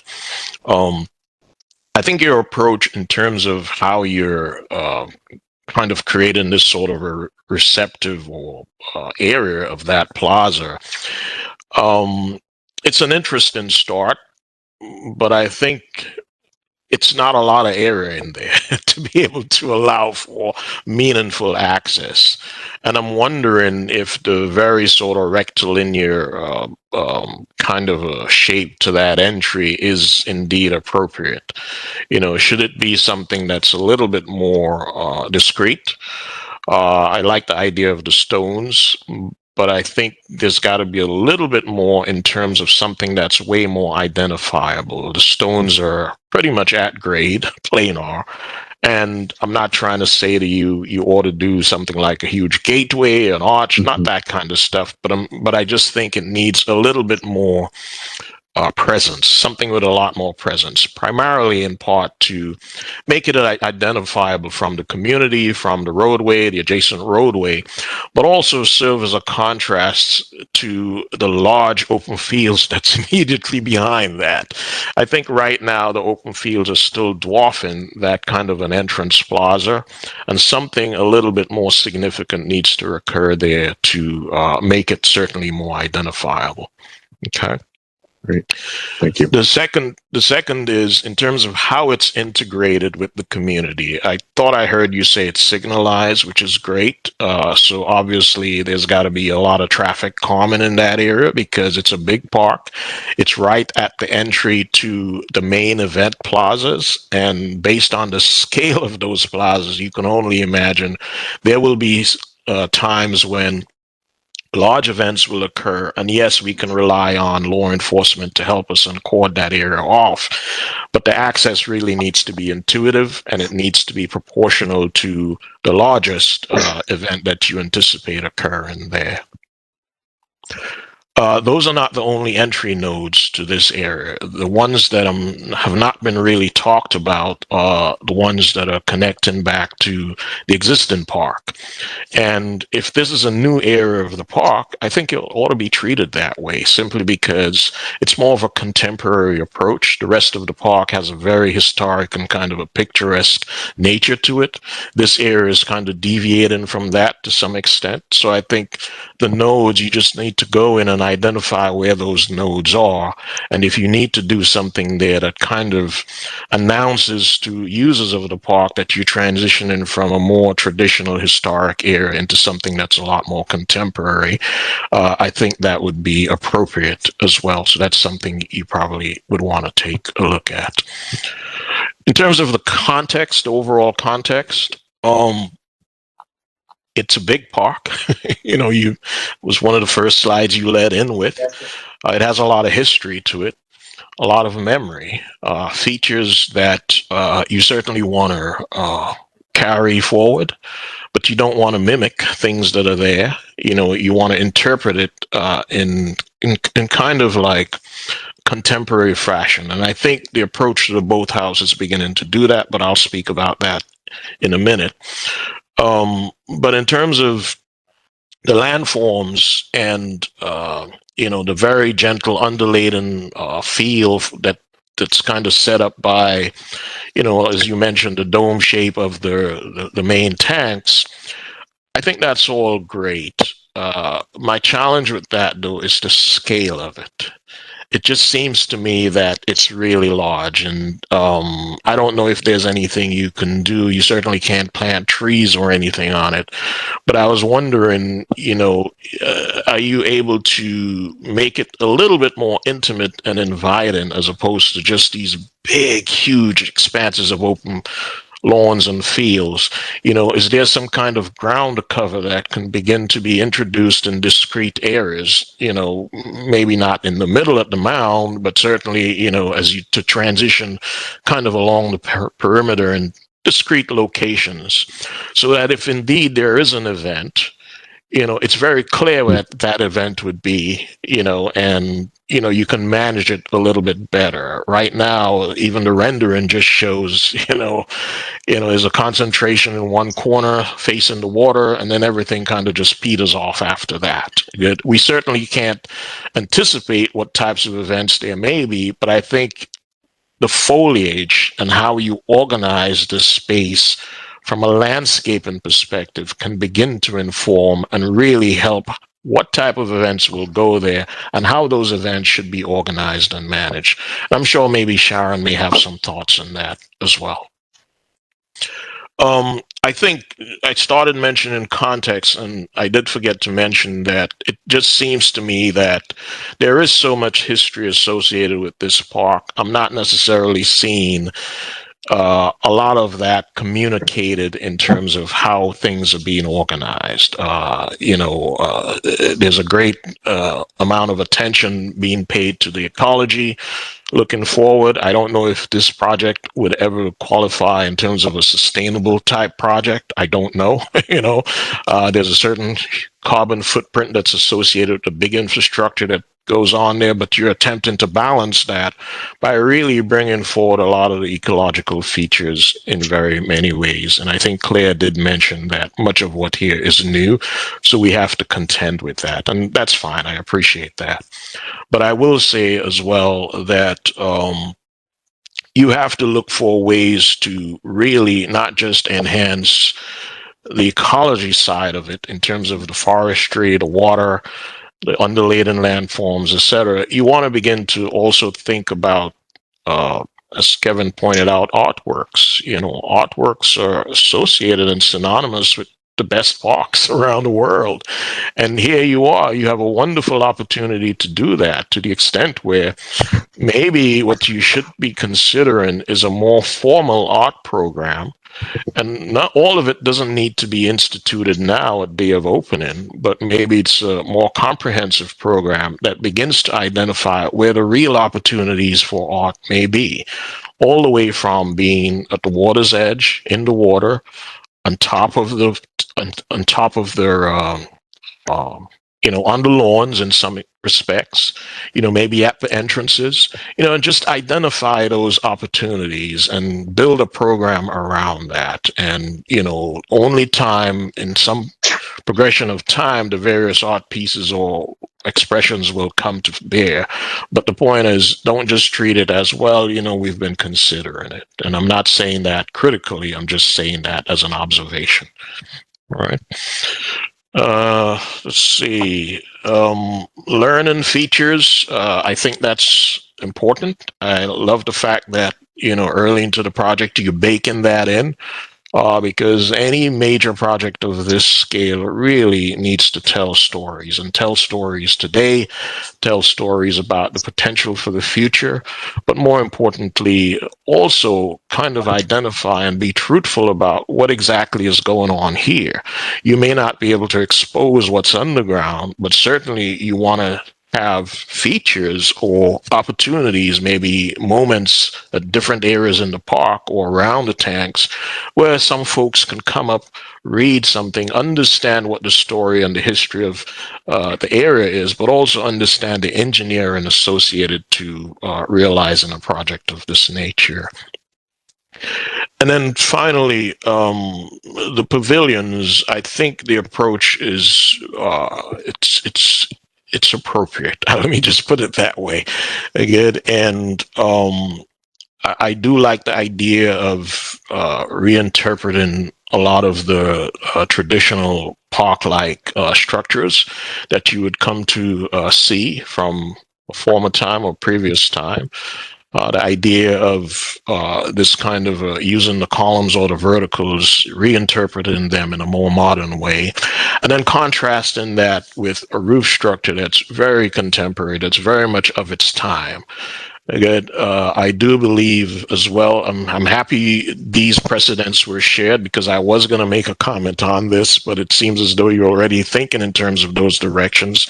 One of the challenges that I think you still have, and that's the reason I asked, are you intending to store boats here? If you think about it, the idea of the colonnades, right, creates a problem. It's very much in conflict with what you're trying to do here, right? Which is, deattach or unrack a number of kayaks and kind of get them out to the water. And, you will find that those columns are going to get damaged very quickly. And it's just a practical thing. So I do like the idea and the images shared in the precedents where you're beginning to open that space up, maybe in the areas of where the kayaks need to be accessed. Maybe there are no columns there and the roof structure just really, opens up and extends out. I love the light, airy feel of that, contrasted well with the very rustic elements of the stone verticals, framing and containing the spaces within. I think that's a very modern expression, and I think it's appropriate here, both because you're respecting the materials associated with the area, but you're also reinterpreting that and expressing it in a manner that we can all address, as being of all time. And the only thing I will say though, I would have liked to see a little bit more reach on that canopy, to create a little bit more tension and contrast the solidity of the stone and the anchorage, knowing that it is a one-story pavilion. So that's something that could be explored. Other than that, I commend you. It's a big project.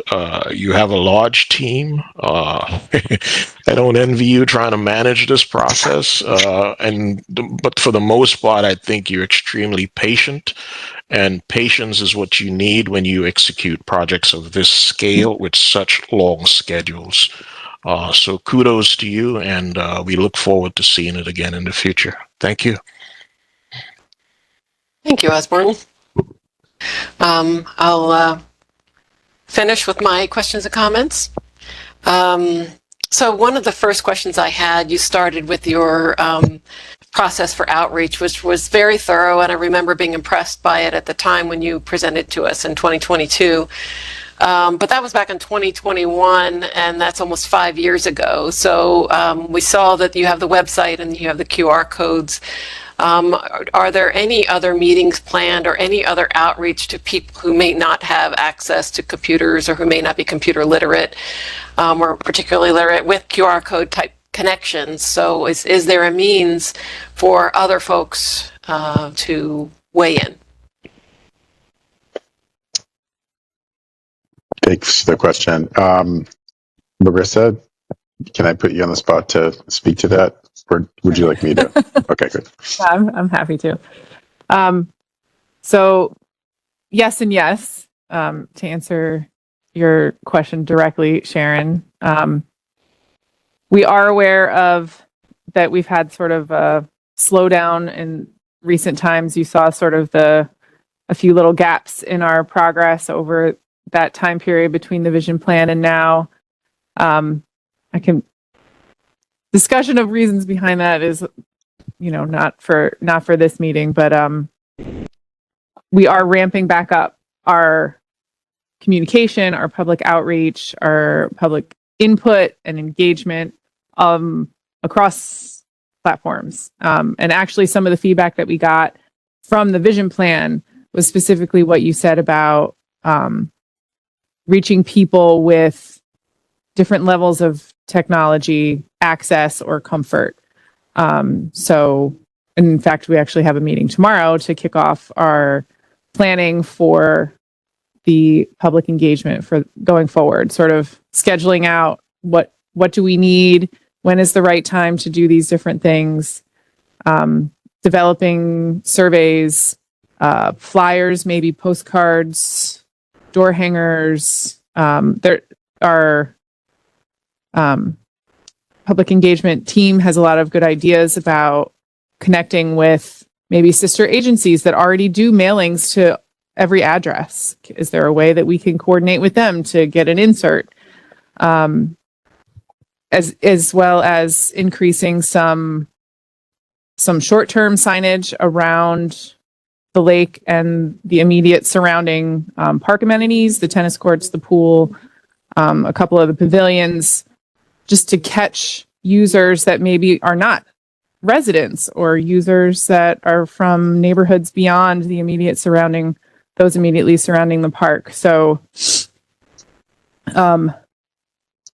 that plan is not yet organized because we're just going to be starting to look at that tomorrow. But I know that we are intending to do all of the things that you pointed out. I do have 2 additional community meetings scheduled for the beginning part of next year after the holidays with some of the local neighborhood associations, sort of a recap of the October presentation that we did. So those sort of smaller scale ones are already on the books. So I hope both of those things sort of answer both ends of that question. Yes, that's great. You did a very good job also of identifying the contextual recreational setting, and that seems like there are already many parks around Druid Hill Park that are highly activated, like the tennis courts, like the playgrounds, and the other fields, and that might also be a place to go with site usage surveys at different times of day and different times of the week to find out in the surrounding areas. You know, people are coming to the general region already. What would they do if there was further programming around the lake? Okay, great. And then here's a little bit of a detailed question. The main promenade, why is it 30 feet wide? It seems very wide for paving. We have, so the west side of the lake gets as wide as 42 feet or so. And we want to accommodate, and we didn't share any of these today. We want to accommodate multiple user groups at the same time, moving around the lake. So we're talking quickly moving bicycles together with slowly moving walkers, people going in both directions. So we have really kind of in the zoomed in view, this is the extent of the area that would be at that 30-foot width. And then when we get into these secondary paths, we're getting down to 20 feet or less in some cases where we're, creating more of a kind of secondary loop that doesn't have to contend with the spandex clad bikers who are moving at high speed. So I think that's one of the big drivers. We also have emergency vehicle access, fire truck widths that are driving some of that. And it's really, in our minds, like it's quite a wide promenade now. And looking at some of the other examples in the city, Montebello, which is at least that wide, very much uses the width on the busy days. So we didn't want to neck it down too much. We wanted to keep it seamless with the east side. So it feels like, we have got a kind of similar capacity all around the route. I mean, it would be good to study that further, I think, and look at other examples. I'm thinking also of New York City, the Hudson River Park, all along the western side of Manhattan. Also, obviously, New York City, Manhattan accommodates a huge number of people, including those high-speed cyclists. And I don't think it's quite this much paving, and it might, especially on the eastern end, feel a little bit uncomfortable for pedestrians, for example. There are fewer trees and wider expanses of paving, and when you consider the difference in the character of that experience versus the northern and the northwestern edge, which is so very thoughtful. And so just giving more attention, I think, to those wider expanses of paving that are a little less hospitable than some of the other areas. So I think those need more consideration.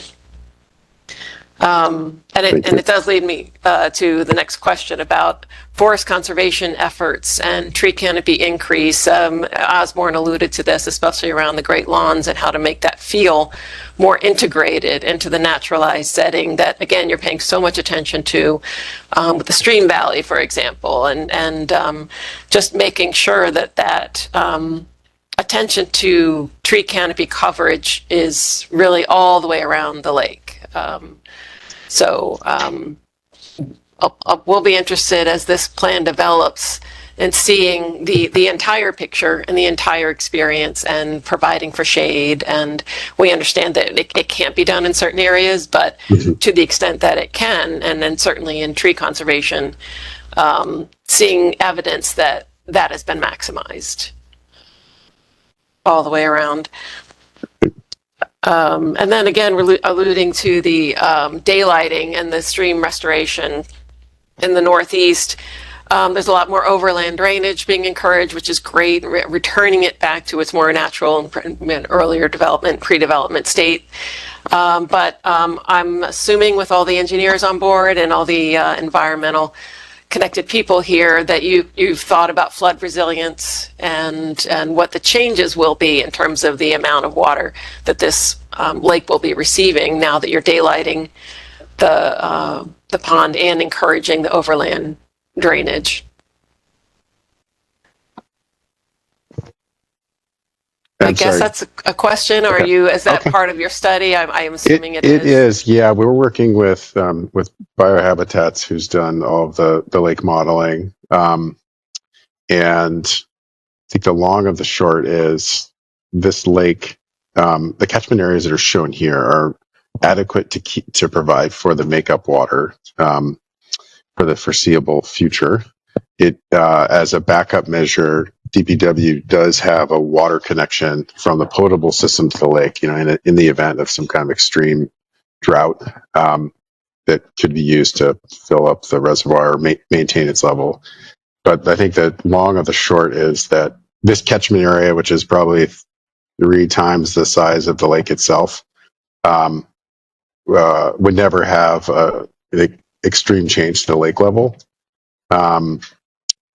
In the most extreme storm events. And then there's overflow structures, which have been designed as part of the DPW project and have actually been on the lake for since its original construction in 1870. So that's what our best information is that the catchment area is just not big enough to really put a dent in the volume of water in the lake. Okay. And are you considering things like trash traps, for example? Again, if you're daylighting the stream, what's happening upstream, what's possibly being thrown into the stream, and what is then ending up possibly in the lake? Something also to be considered. Something that both Kevin and Osborne alluded to, and something that is one of my key concerns too, is that phase 1 stands alone. And so one of those questions associated with that is, do the islands, for example, or does that main island make sense if the bridges are very delayed, or if, in these unpredictable times, the bridges don't happen at all? I applaud the avoidance of exporting soil, the balancing the cut and fill on site, finding a place for that soil. I think it's a great idea in creating that new ecology. But programmatically, can that island make sense if the bridges don't happen until much, much later? That's a great question. It definitely changes the character and ambition of some of the features on it. If they're inaccessible. I think what we've done is we have a better drawing here. This one shows it a little bit. We have some high points that really take advantage of some of the views across the lake.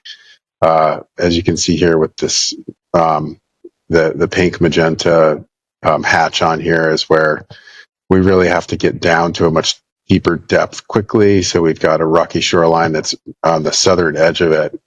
And the whole northern side is really more ecologically focused. So I think in the event that the bridges are very delayed or don't happen, it becomes more of a habitat feature than an occupiable program feature.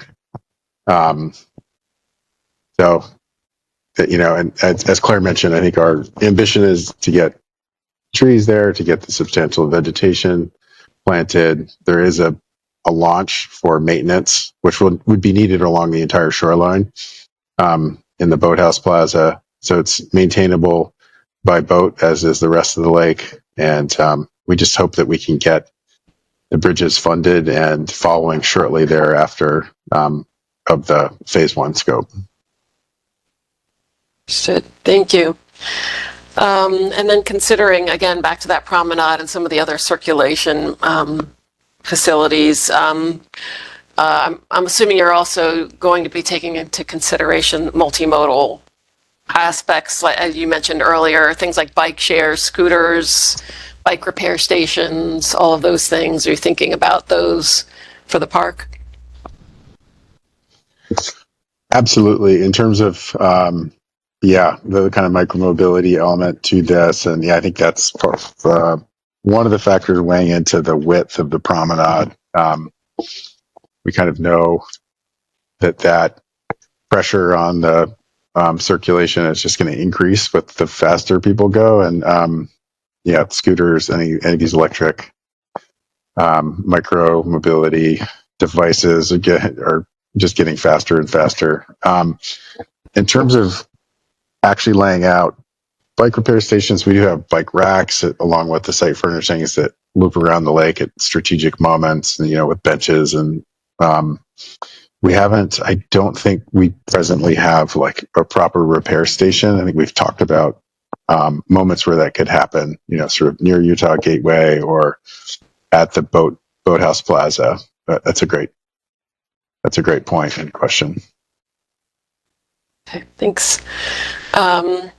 And again, Osborne touched on this for the events and festivals. I appreciated all the studies that you did for all the different things that can happen at all the different scales, and just making sure that these lawns could accommodate it, and it does give purpose to lawns that are otherwise not in character with the rest of the space. It really is a departure from the highly programmed areas, but you've shown how many ways that can be used. So my question about that is, where do people park if they're coming to all these different types and scales of events? Because some of them are quite large. Are they all walking or using other modes? Larissa, can I ask you to respond to that one? Sure. So we did, the first part of that answer is we already host AFRAM in this park and have parking solutions for that event. So we would follow similar solutions for an event of that scale going forward. In addition to that, we did do our own sort of quick audit of existing street parking throughout this side of the park, sort of this side of the zoo, south of the zoo. And there is several hundred parking spaces if it was fully parked, which it almost never is. And I have not come to the park during any of these large events. I avoid it because the traffic is very bad. So I can't give a firsthand account, but even on a busy weekend, the only section of road that is fully parked is over by the tennis courts and the pool. And as soon as you get to this end of the lake, there's always plenty of parking. So there's a lot more street parking than anyone realizes is the short answer there. And there's a lot of paved surface up around the Mansion House loop as well. Speaking of extraordinarily wide pavements, there's a lot of surface area up there that we have also looked at in that sort of existing parking study that could be leveraged for large events. Okay. All right. Thank you. And then my last question had to do with the safety bench, which is such a cool thought, a way to anticipate public use, actual public use versus the intended use, and keeping people safe. Anybody who's had kids know that they will clamber and they will. My concern, and I didn't know if you guys had thought about this or what your thought was about this, is if they do clamber over, that's a very inviting waiting area, the safety bench, and then there's the sudden drop off. So I'm assuming there'll be at least signage that warns about the drop off or prohibits waiting, something that you may create something that is very inviting and exciting, which normally we want to do as landscape architects, but sometimes we definitely don't. So that'll be a careful balancing act for you guys to navigate and just make sure that waiting, well, I'm already calling it a waiting area, the safety bench isn't become an attractive nuisance.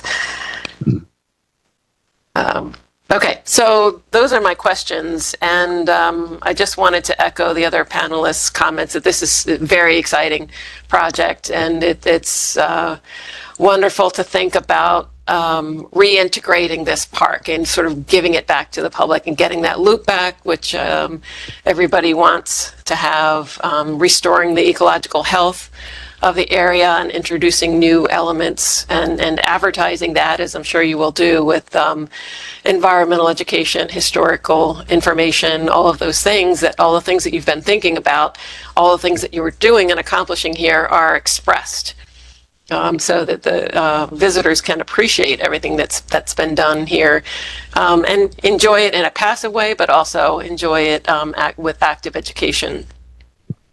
I'm going to echo the other panelists' comments and concerns about connection points.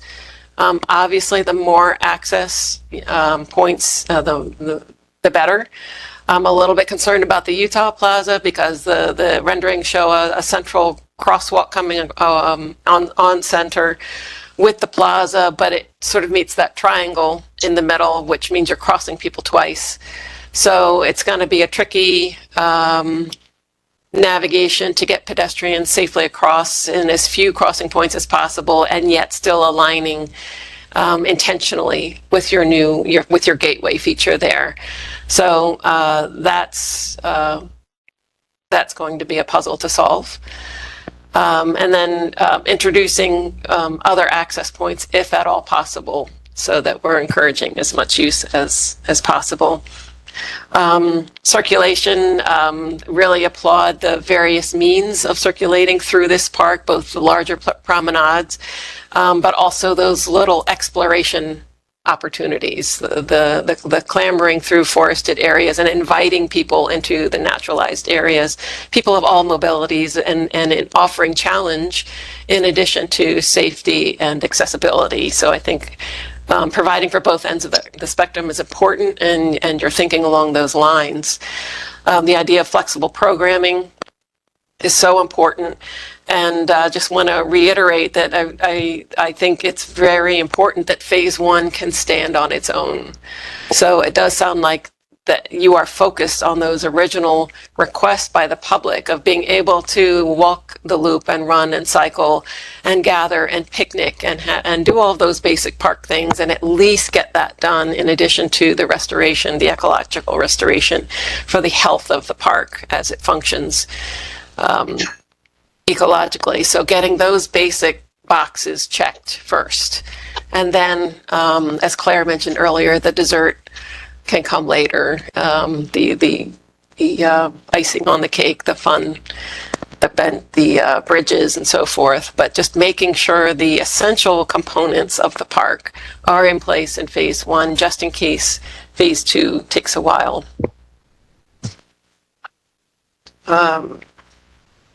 The attention to the shoreline, I think, is going to be very successful. And as Osborne mentioned, foresting that as much as possible on that shoreline edge. So again, it feels as integrated as the other places do, and it invites people to the shoreline so that it doesn't feel too hot and sunny and inhospitable.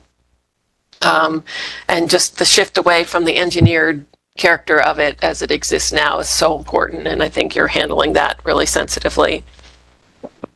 And in introducing the planted pockets, I appreciated those hand drawings about how many different ways you're going to introduce that new shoreline ecology planting. I think that's going to be important as an immersive landscape that is inviting. And then, finally, just saying one more time, the need for safe access at as many points as possible, and just thinking about Prospect Park, for example, in New York City as a great example of many different entry points into the park in many different ways. Each one has its own character, so it's easy to identify where you are. Those are even wayfinding elements because of the different characters of the entry points. They are wayfinding cues as well. So just encouraging you to find as many different versions of that as you can to welcome people into the park in different ways in different places. But overall, really well presented and a very exciting project, and we really appreciate you guys bringing it back to us today. And I'm going to turn it back over to planning. Thank you. I'll echo what everyone said. Thank you so much for responding to both the staff's comments and to integrating a lot of your responses to the panel's comments from 2022. Please email me this final version, and then we can also regroup to talk about what the panel comments are and prepare you for, I know the plan is to bring this to CHAP in the near future. So with that, we can end this morning session of UDAAP.